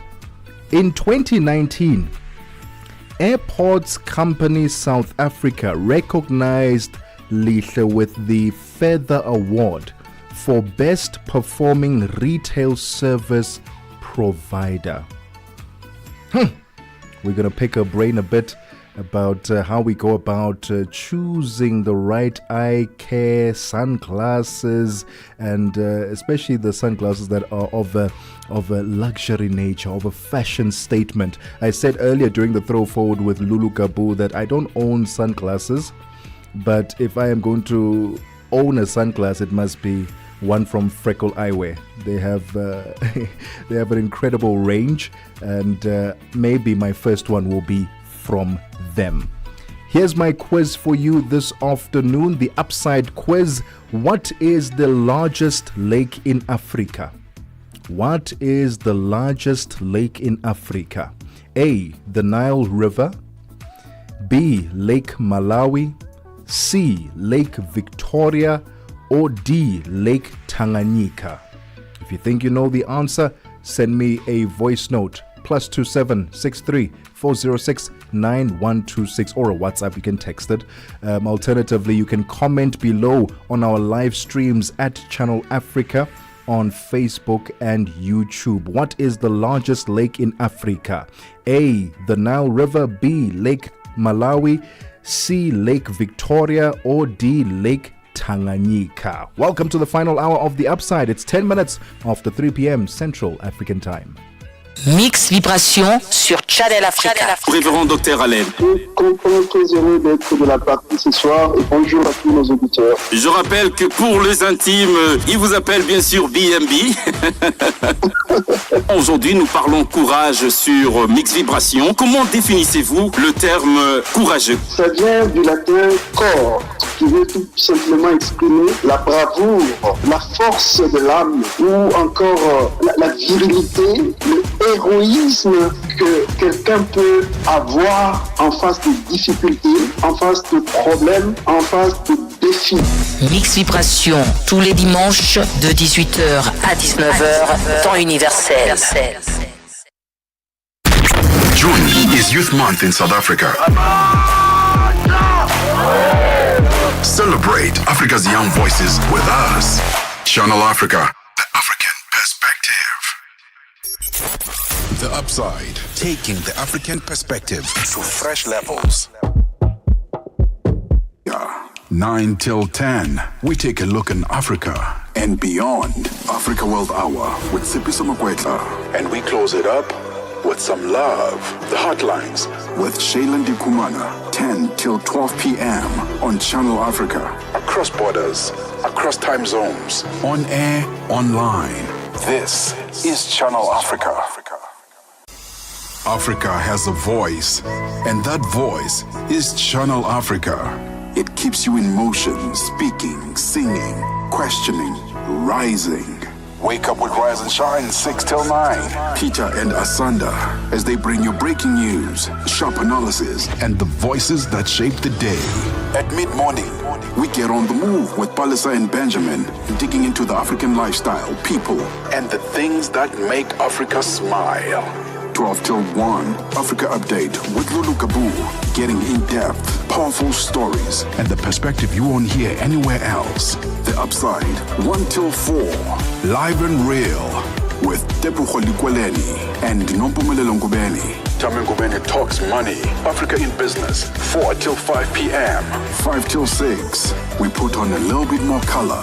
Vue d'Afrique with Joël Moteba. We go to East and Central Africa and find Darubinia Africa with I Am Shakif. Madapiri gives us some life. Zochitika, 7 till 8 p.m. Maria Mokumalo comes in 8 till 9. We get some Lucifer knowledge.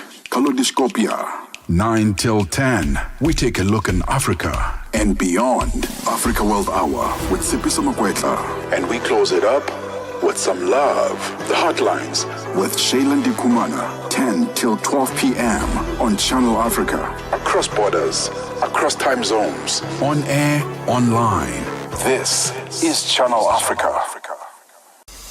Africa has a voice, and that voice is Channel Africa. It keeps you in motion, speaking, singing, questioning, rising. Wake up with Rise and Shine 6 till 9. Peter and Asanda as they bring you breaking news, sharp analysis, and the voices that shape the day. At mid-morning, we get on the move with Palisa and Benjamin, digging into the African lifestyle, people, and the things that make Africa smile. 12 till 1, Africa Update with Lulu Kabu, getting in-depth, powerful stories, and the perspective you won't hear anywhere else. The Upside, 1 till 4, live and real, with Tebogo Lekhuleni and Nompumelelo Ngubeni. Tame Ngubeni talks money, Africa in business, 4 till 5 p.m. 5 till 6, we put on a little bit more color. Vue d'Afrique with Joël Moteba. We go to East and Central Africa and find Darubinia Africa with I Am Shakif. Madapiri gives us some life. Zochitika, 7 till 8 p.m. Maria Mokumalo comes in 8 till 9. We get some Lucifer knowledge. In time, Boga Lo Lo Lo, Kiz Daniel and Techno there. Beautiful music coming to you on the Upside this afternoon. Happy Thursday. How's it going so far? Do you still celebrate? I don't know if people were ever celebrating, but do you still have Phuza Thursdays, Thirsty Thursdays, leading into the weekend? Because the weekend is upon us, and I know people were paid yesterday, so has the Thirsty Thursday started very early today? How's it going so far?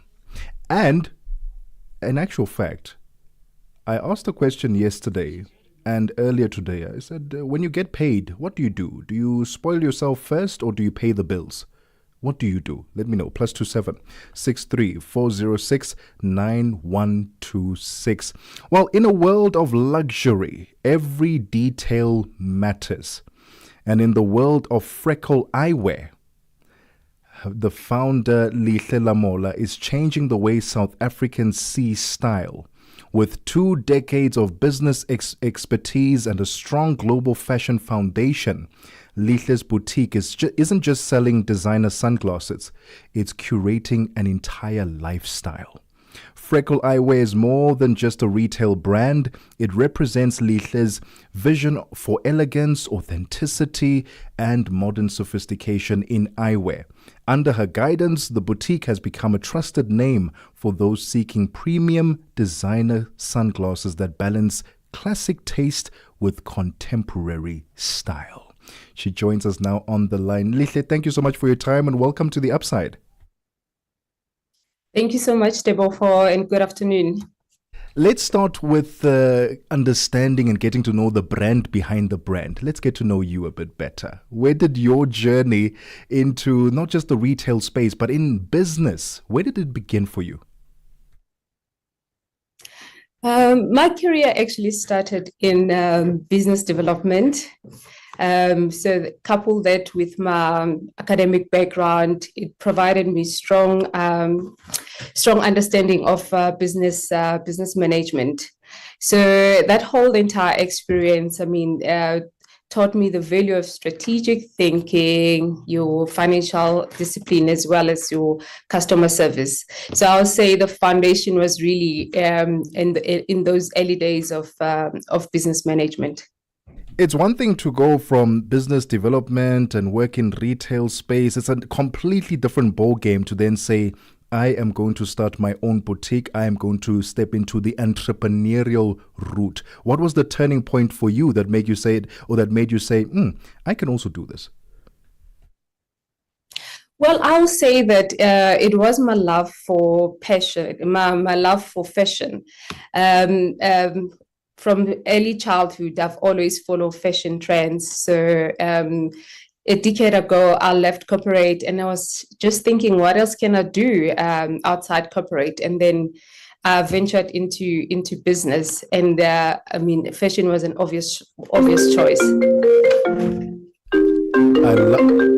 I love the fact that fashion, your passion, turned into not just a side hustle, but a main source of income and your career path going ahead. Why was that so important for you to ensure that, and I asked the question to inspire the next generation, the youth, about the importance of, yes, following your passion, because sometimes we feel that, hey, the passion will not necessarily give me the life that I want. It will not bring the income that I want.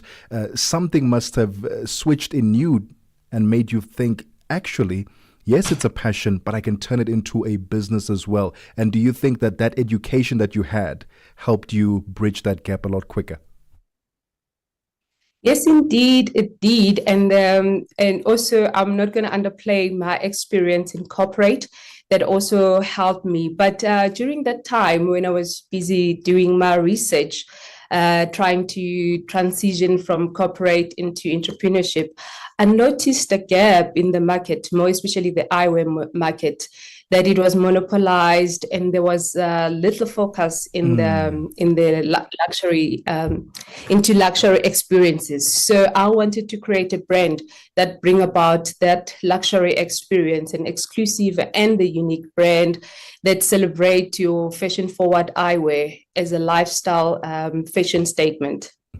It is 19 minutes after 3 p.m. Central African time in our CEO corner. This afternoon, we are joined by Lehle Lamola, who is changing the way South Africans see style through her boutique Freckle Eyewear.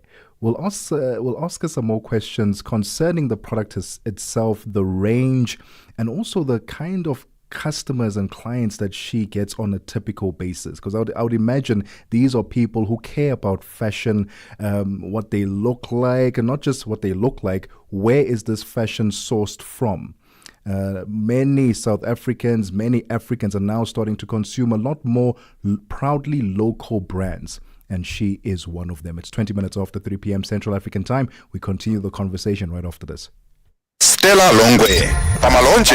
Palitu sokoma pano pamalonje kumvera nyimbo za mu Africa kusangalala kupeza moyo akuti kumva moyo kuti kuyenda bwino pano pamalonje ndiyetu apa tili ndikatswiri oyimba ameneyu ndikatswiri dziko la Malawi amene akukhala mdziko la South Africa ndipo amayimba amene akuti ndi Big Nick Malawi. Yatusati kuti moyo wanu woyimba ukuyenda bwanji mu Johannesburg?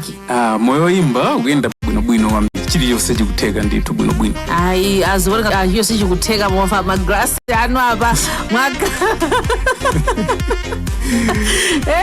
Akuti kumenya yonse aziwoneka zoti azikutheka ndithu mu Johannesburg. Malonje, panthawi ya 6 koloko kufikira 7 koloko madzulo. Lowiruka ndi Stella Longwe. If it's news and current affairs, leading opinions, and thought leaders that get your groove, this is your home, The Upside. Well, we're still joined on the line by the founder of Freckle Eyewear, Lihle Lamola, who is currently changing the way South Africans see style, literally, with her Freckle Eyewear. Lihle, you mentioned earlier that you saw a gap in the market, that the eyewear, luxury eyewear space was very much monopolized. What is it about eyewear and luxury eyewear that makes us consider luxury, fashion, and style? What is so appealing about eyewear? Well, for me, when I was doing my research and I felt that the industry was monopolized, I felt that it was treated more as a commodity rather than a lifestyle statement. So, and it comes to the fact that for me, luxury is not about price. It's not a commodity. It's about the experience. So it is about touching the heart and dazzling the senses of the customer.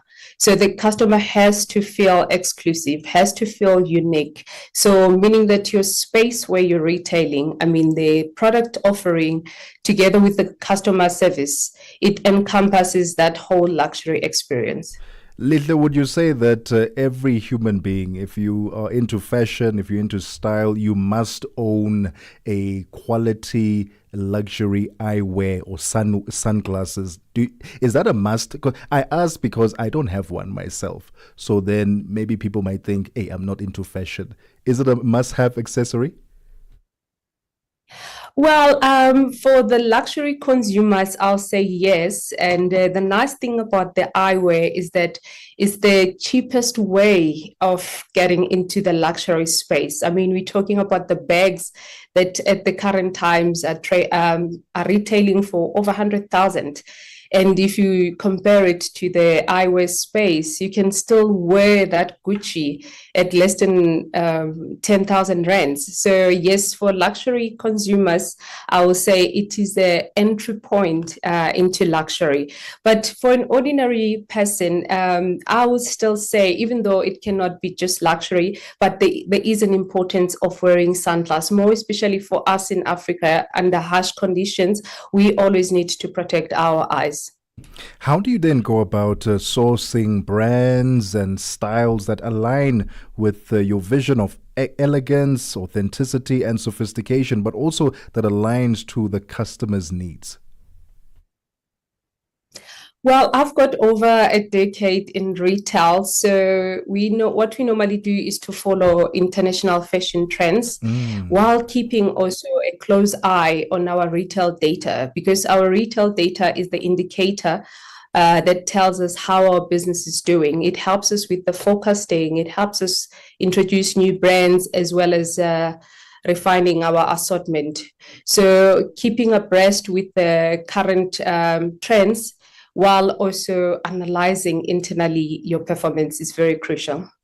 Walk us through your range, Lihle. When it comes to sunglasses, I always assume that it will be mostly predominantly featuring women sunglasses, but I see that you also have sunglasses for men as well. Walk us through your range and some of your top sellers that we need to look out for when we find ourselves at your boutique.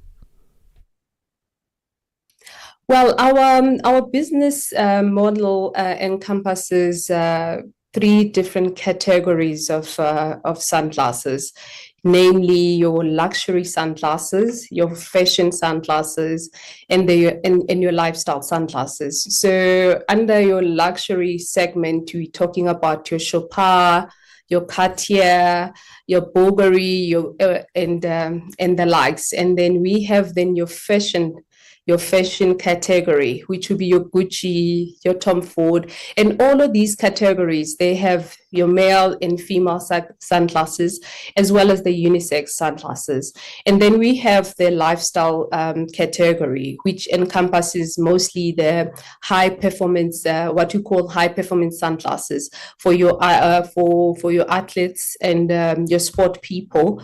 So you're talking about your typical Ray-Ban, your Oakleys, for outdoors and for, your normal lifestyle. And Lihle, are we seeing some advancements in technology in how these sunglasses are being made, where the lenses now are adjusting and adapting to the light outside? Because I know for a lot of people, when they do buy sunglasses, they want it to be a functional item. They want to ensure that their eyes are indeed protected. Are we seeing advances when it comes to the technology, when it comes to these lenses in the luxury brands? Absolutely. The industry is always innovating, and innovation is the blood of the business. If you don't innovate, you perish. So yes, indeed, we are seeing, the likes of polarization added into the lenses, and then the other ones you find it when you are indoors, they are clear, and then when you come outside, then they are darker. So that's also another technology that they are currently using. So yes, indeed, the technology is not only on the lenses, it's also on the frames. The industry is shifting into conscious consumerism, where we have to preserve our nature. So the recycling material used for the manufacturing of those glasses. So we're seeing all these kind of trends. Are we going to see additional Freckle Eyewear stores? Because I know right now it's at the OR Tambo International Airport, and then also online. That's where most people can buy Freckle Eyewear. Are we going to see expansions, more physical buildings and boutiques that we can walk into in the various parts of South Africa? Yes, most definitely. Plans are in motion for store expansion domestically and new brand collaboration. So yes, indeed, the customers will be seeing in the next coming years, they'll be seeing our presence in the domestic market. But also, I think I need to mention that we do have an online presence. We do have an online store, which is operational. And so for ease of access, if you're not flying out of South Africa, you can still, get our brands online, and we deliver, in all the in all the provinces in South Africa. And then finally, Lihle, for someone like me, a Tebogo, who doesn't own a luxury sunglasses or eyewear, what advice would you give to us to entice us to go onto your website? And the website is, by the way, freckleeyewear.com. What would you say to us to get us to buy sunglasses and to buy into the lifestyle, not just for the protection, but for the lifestyle as well? Well, I would say for the lifestyle, definitely you need to own a pair of sunglasses, one for your eye protection, and two, if you want to be trendy and to be fashionable. Currently we're seeing the trends, the comebacks of oversized frames, of geometric frames, bold frames. So you'd like to be part of the wave of the current trend. So I would say, yes, you definitely have to reach out into our stores, or you can reach out on our online store. I love that. Lihle, thank you so much for your time this afternoon and for shining a light on the importance of eyewear, luxury eyewear, and it's for everyone. I'm glad that you mentioned that it's not just for women, but it's for guys as well. And if you do value fashion and luxury, that is for you. Thank you so much for your time and all the best with Freckle Eyewear. Thank you, Tebogo. Thank you. The voice there of the founder of Freckle Eyewear, proudly local, proudly South African, Lihle Lamola. Check out her website, freckleeyewear.com, and get yourself some luxury eyewear. That's what I'm going to do, because apparently I'm not fashionable enough. 30 minutes after 3 p.m. Central African time. For the last time on the Upside this afternoon, Musibudi Makura has your sports. Sports on Channel Africa. The African perspective. Thank you, Tebogo. So South Africa's junior international as well as Mamelodi Sundowns winger Tebogo Lekhuleni admits that he was quickly shaken off when he was asked by coach Mika Cardoso to make his debut at the FIFA Club World Cup. So the 19-year-old came off the bench against Borussia Dortmund in a pulsating 4-3 defeat in Group F and also set up a goal for striker Lebu Mutiba. Now Lekhuleni is fresh from lifting the Under-20 Africa Cup of Nations title with Amajita in Egypt earlier on last month, but also the club tournament in the USA is far the highest level the youngster has ever played at. He admits to being overwhelmed in the lead up to Cardoso calling him off the bench at the TQL Stadium. I was nervous and I was scared and I was scared of playing against them, but coach came to me and told me that he's thinking of putting me in. Then he said I mustn't have pressure. I must just enjoy football. So I guess that made me feel calm and played my football. Lekhuleni, who was also a substitute in a goalless draw against Fluminense at the Hard Rock Stadium a few days ago, last night, that game was played last night. Let me correct that. Also adds that facing German giants Borussia was affirmation that this is the standard Sundowns needs to maintain. Dortmund is a very big team in the world, so playing against them was a huge thing for me. And one thing happened that it was when I went in, I went straight to Sule. Then I was, this guy is huge. So that thing made me feel like, no.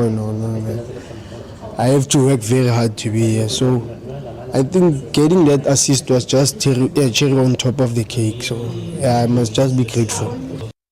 Still on football news, Cristiano Ronaldo is close to agreeing a new contract with Saudi Arabian club Al Nassr. The 40-year-old Portugal captain's deal was due to expire at the end of June, but sources indicate a 2-year extension is close to being finalized.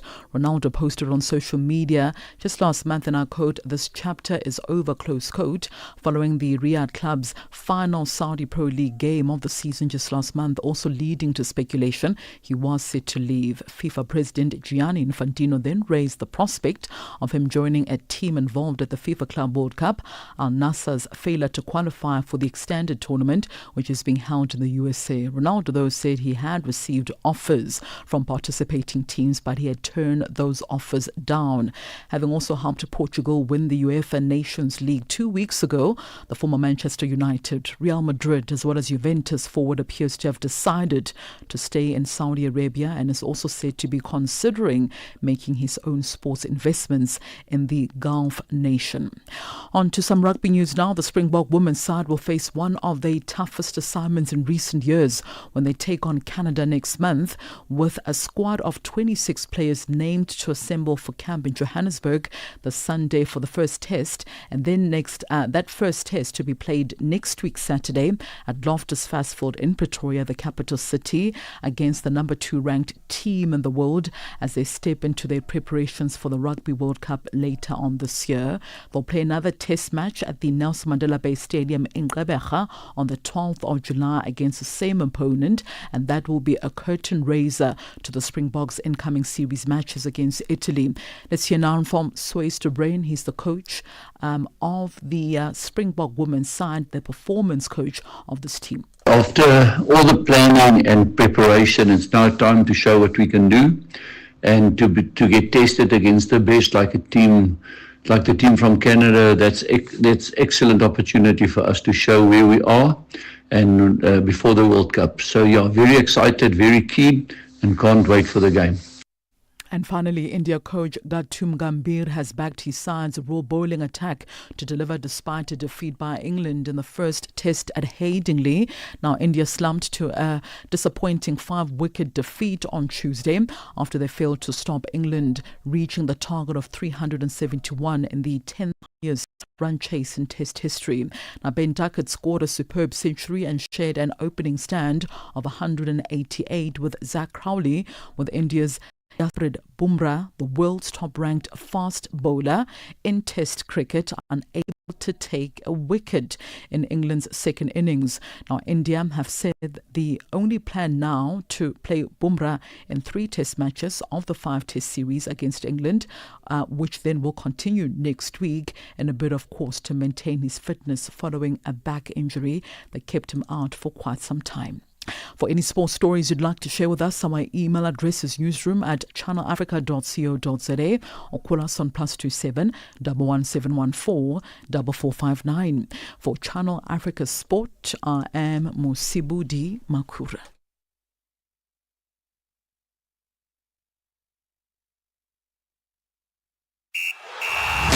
Sports on Channel Africa.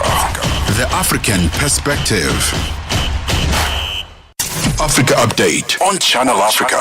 Over 35 organizations are expected to converge at the Union Buildings in Pretoria over illegal immigrants in South Africa. They say South Africa is facing a myriad of challenges and that foreign nationals are worsening the situation. Yes, Khutato, just take us through the main aims of the march, what you're hoping to get from them. So we are basically saying to the President of the Republic of South Africa, illegal immigration is a pandemic. Implement the laws. It's not that we don't have these laws. How many people are being human trafficked? How many people are being hijacked? Our schools are full. Our hospitals are full. And it's almost as if we're carrying the burdens of the entire Africa at the expense of South Africans. And we are basically saying enough is enough. We want the President of the Republic of South Africa to meet us at the Union Building. We've submitted letters to say that we are coming on this day. We want to meet with him there to give him this mandate because clearly he has failed citizens. He's failed South Africans by failing to implement the law. That's the most important thing. We are going to give you a mandate. We, the people, shall govern. Africa Update with Lulu Kabu on Channel Africa every weekday from 12 to 2 p.m. 37 minutes after 3 p.m. Central African time, and for the last time on the Upside this afternoon, let's hand over the mic to Buntle Headbush for the business news.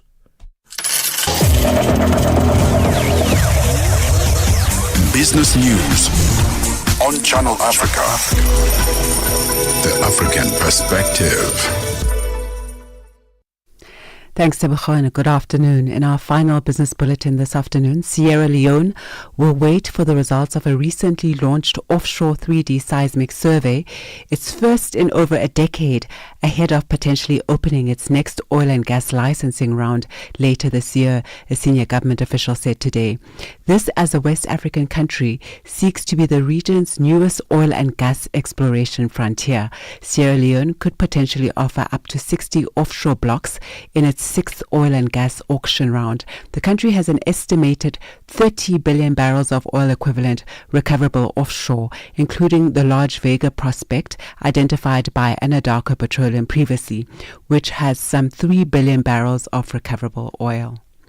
Angola has put its plans to borrow from the IMF on hold for now, as Africa's third biggest crude producer benefits from the rising crude prices. Sources say the country, which depends on oil for more than 90% of its export revenue, will meet most of its financing needs for the year after also carrying out spending cuts. Angolan Finance Minister Vera Daves de Souza said in April that her government was exploring possible financing packages with the Washington-based lender. However, Brent crude prices have risen about 8% since then to trade at highs of $68 per barrel this week, meaning there was no immediate need for the country to seek funding.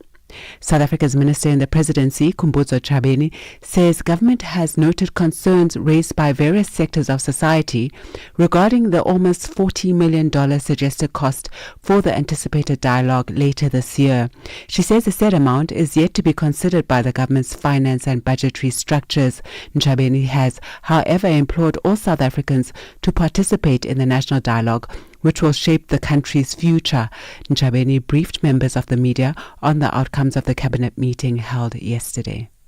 Cabinet has noted public concerns about the estimated budget for the national dialogue and wish to clarify that the proposed budget has not yet been taken through the established government budgeting processes or considered by the IMC that is chaired by the Deputy President, and Cabinet is fully cognizant of the current fiscal constraints facing our country and has directed the IMC to ensure prudence on the funding of the national dialogue. The World Bank and the United Nations nuclear watchdog have launched a new agreement to cooperate on the safe development and financing of nuclear power for developing countries, including extending the life of existing reactors. World Bank President Ajay Banga and International Atomic Energy Agency Director General Rafael Grossi were due to sign the Memorandum of Understanding in Paris, which is part of the bank's return to nuclear energy financing. Tracy Bumgard reports. In a statement, the IAEA and the World Bank said that they agreed to work together to build knowledge in the nuclear field, including expanding the World Bank understanding of nuclear safety, security, energy planning and waste management. And the institutions also said they would work together to extend the lifespan of existing nuclear power plants as a cost-effective source of low-carbon power and accelerate the development of small modular reactors. The BBC says it's rolling out paid subscriptions in the United States. This as the publicly funded broadcaster explores new revenue streams amid negotiations with the British government over its funding. The BBC has in recent years seen a fall in the number of people paying the license fee, a charge of $239.76 a year, levied on all households who watch live TV, as viewers have turned to more content online. And now for a look at our indicators. $1 in Nigeria is trading at 1,000 naira 548. In Botswana, it's at 13 pula 27. Kenya, the dollar is trading at 128 shilling 56, and in Zambia, it's 23 kwacha 39. The BRICS countries, $1 in Brazil is trading at 5 rial 53. Russia, 78 rubles 26. India, it's 85 rupees 98. China, 7 yuan 17, and South Africa, $1 is trading at 17 rand 75 cents. $1 is trading at 73 pence to the British pound and 86 to the euro. Looking at commodities this afternoon, gold is trading at $3,341 per ounce, while platinum is at $1,401 per ounce. Brent crude oil is at $67.89 a barrel. And those are your business news at this hour, the final this afternoon.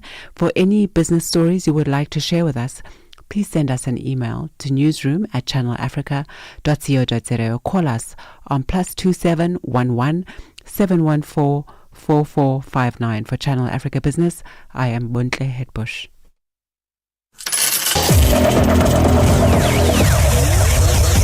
Business News on Channel Africa. The African Perspective. Parlez-vous couramment le français? Êtes-vous passionné par la radio? Et êtes-vous qualifié pour travailler en Afrique du Sud? Envoyez-nous votre CV et vos 3 minutes démo en MP3 à @channelafrica.co.za pour avoir une chance de rejoindre la famille Channel Africa. Si vous n'avez pas de réponse après 14 jours, cela signifie que vous n'avez pas été retenu. Channel Africa, la perspective africaine. The Upside, taking the African perspective to fresh levels. 16 minutes before 4 p.m. Central African Time. This is indeed The Upside, the final 15 minutes or 16 minutes of the show. Thank you so much for tuning in this afternoon. Thank you for joining us for our Thursday edition of The Upside on Channel Africa, the African perspective. We're still coming to you live from the Auckland Park Studios in Johannesburg, South Africa. We're about to do a proper throwback this afternoon.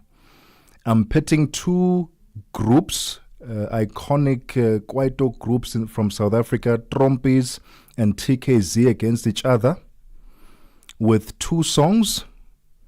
And I want to know from you, which one wins our battle of the throwback songs this afternoon? If you had to choose one of these songs to play on repeat, and perhaps when you hear the song, immediately your mood gets boosted to another level. The weekend is upon us.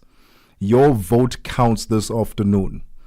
Trompies, we've got Mahasman, and then we have TKZ with Dlala Mapansula.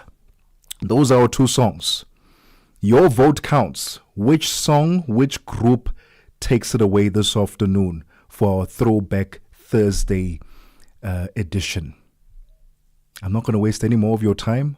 Where you can vote, +27 63 406 9126 on our WhatsApp line, or alternatively, you can stream us on our social media platforms at Channel Africa on Facebook and YouTube, and drop a comment there. Without wasting any more time, here's your first song coming from Trompies, Mahasman. Let's go. The Upside. On The Upside, your voice matters.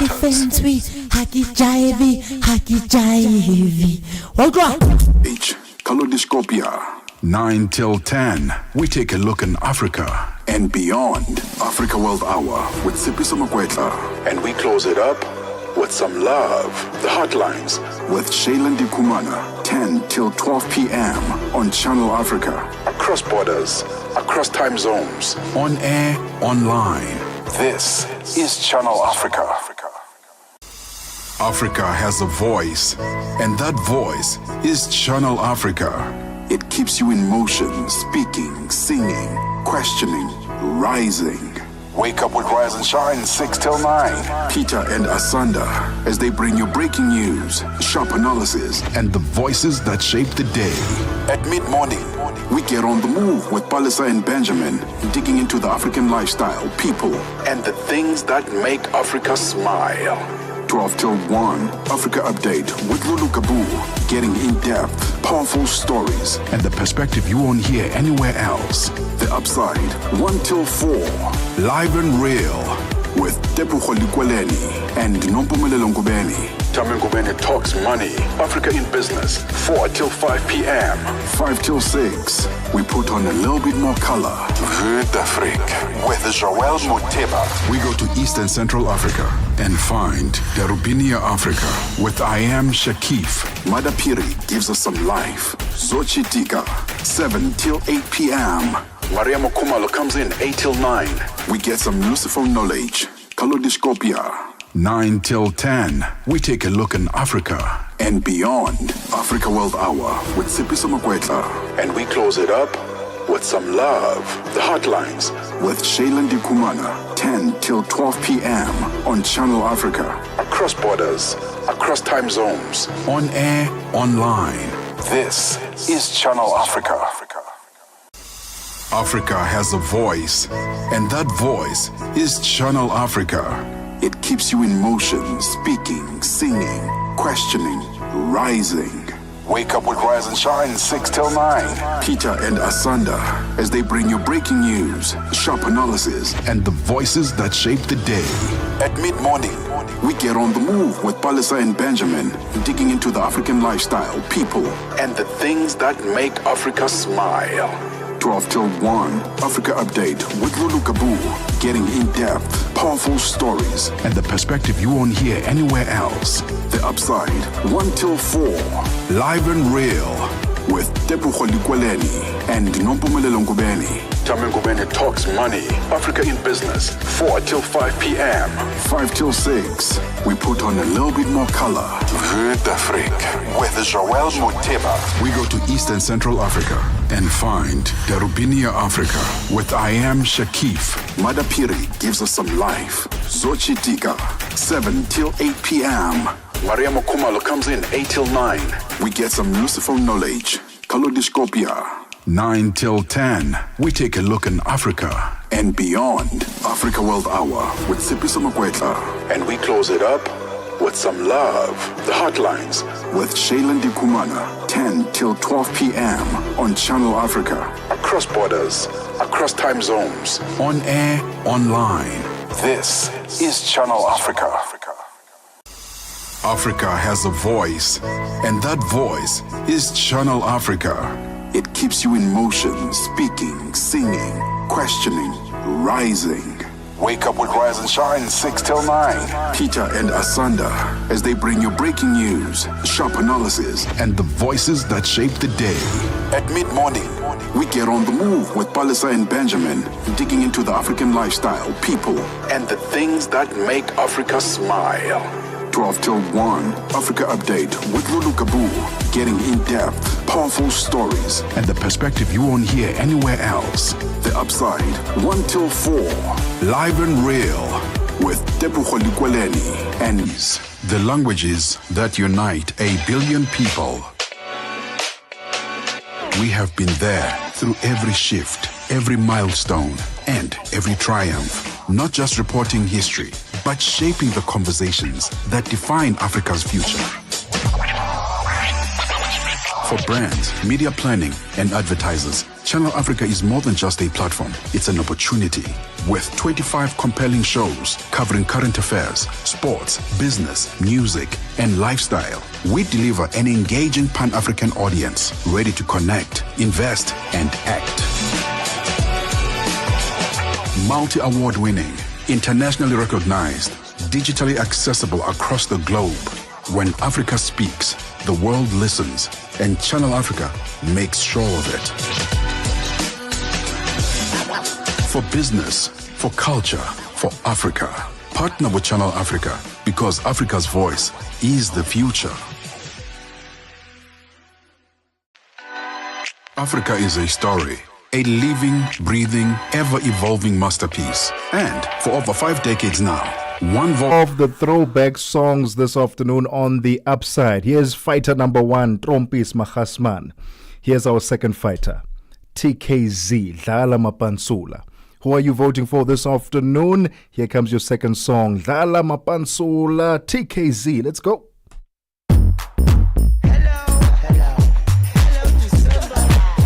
has told it like no other. Channel Africa. More than just a broadcaster, Channel Africa is the pulse of the continent, African-led, African-run, and deeply rooted in its heritage. It's the only international station that speaks to Africa in its own voices: English, Kiswahili, Chinyanja, French, and Portuguese. The languages that unite 1 billion people. We have been there through every shift, every milestone, and every triumph. Not just reporting history, but shaping the conversations that define Africa's future. For brands, media planning, and advertisers, Channel Africa is more than just a platform. It's an opportunity. With 25 compelling shows covering current affairs, sports, business, music, and lifestyle, we deliver an engaging Pan-African audience ready to connect, invest, and act.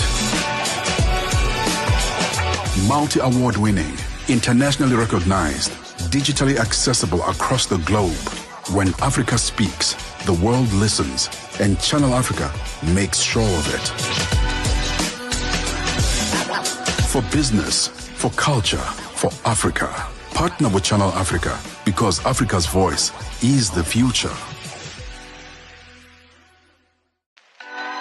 Africa is a story, a living, breathing, ever-evolving masterpiece. And for over 5 decades now, one voice has told it like no other. Channel Africa.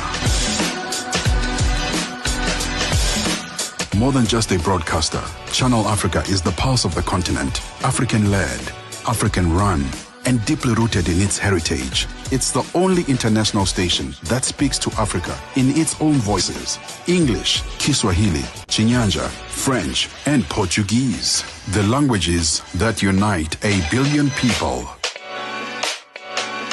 We have been there through every shift, every milestone, and every triumph. Not just reporting history, but shaping the conversations that define Africa's future.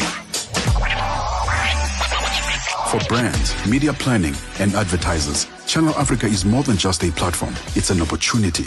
With 25 compelling shows covering current affairs, sports, business, music, and lifestyle, we deliver an engaging Pan-African audience ready to connect, invest, and act. Multi-award winning, internationally recognized, digitally accessible across the globe. When Africa speaks, the world listens, and Channel Africa makes sure of it. For business, for culture, for Africa, partner with Channel Africa because Africa's voice is the future. Tebogo Lekhuleni talks money, Africa in business, 4 till 5 p.m., 5 till 6. We put on a little bit more color. Heard d'Afrique with Joel Motiva. We go to East and Central Africa and find Romania Africa with I Am Shakif. Madapire gives us some life. Sochi Tika, 7 till 8 p.m. Mariamo Kumalo comes in 8 till 9. We get some useful knowledge. Alodiscopia, 9 till 10. We take a look in Africa and beyond. Africa World Hour with Zipisa Mkweta. And we close it up with some love. The Hotlines with Shayla Ndikumana, 10 till 12 p.m. on Channel Africa. Across borders, across time zones, on air, online. This is Channel Africa. Africa has a voice. Oh my goodness me, we are joined by royalty in the studio, the man with the golden voice. Before we chat with him, let me give you the results of our battle of the throwback songs this afternoon. It was TKZ versus Trompis. TKZ there with Dlala Mapansula, Trompis with Mahasman. It was a landslide victory for TKZ. TKZ took this one. Trompis was not even involved in this competition. So congratulations to you if you voted. The song of the day, the throwback song of the day is TKZ, Dlala Mapansula. I'm about to love and leave you, and I'm going to ask Mr. Man with the golden voice, Thabiso Lekhuleni. Good afternoon to you, sir. A very good afternoon. How are you doing? I'm doing well. Yourself? Fantastic. Weigh in on this conversation. What's your favorite song of the two? TKZ, Dlala Mapansula, or Mahasman Trompis? Dlala Mapansula. Come on now. Come on now. So you see, it was not a fluke. What's coming up this afternoon on African Business? On African Business, we'll be looking, obviously, at business news that's happening in the continent. Coming out from our shores as well. Yeah. And South Africa is positioning itself as a key trade and investment partner for China. As South Africa-China Shenzhen General Chamber of Commerce hosted its annual Gala in Johannesburg. Oh, nice. So we should be looking at that.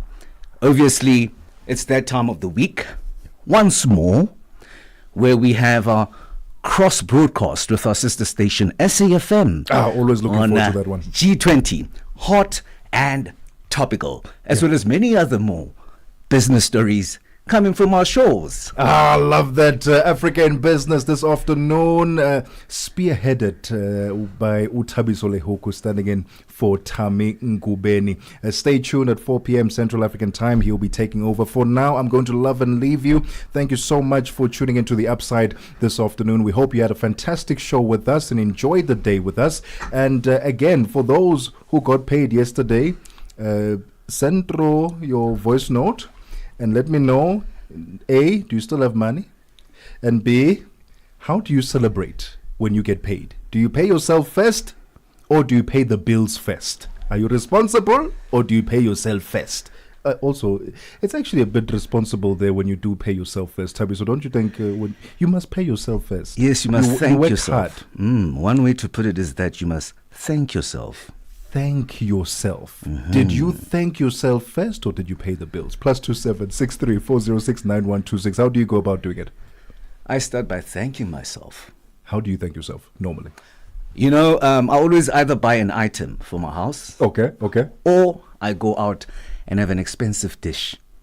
What's an expensive dish? Like oysters? Yes, you must play along those lines. If not, go full on meat. I've mentioned a couple of restaurants, but they're up north. Okay, all right. Take a drive. I'll get some tips from you after the show. It is now 4 p.m. Central African time. Let's get your latest news with Onel Nsinzi. As for me, I'll catch you again tomorrow, same time, same place. Africa, goodbye. SABC News. The African Perspective.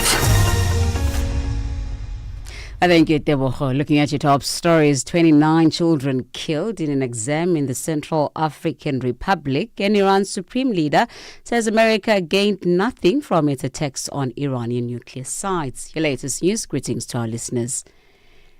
29 children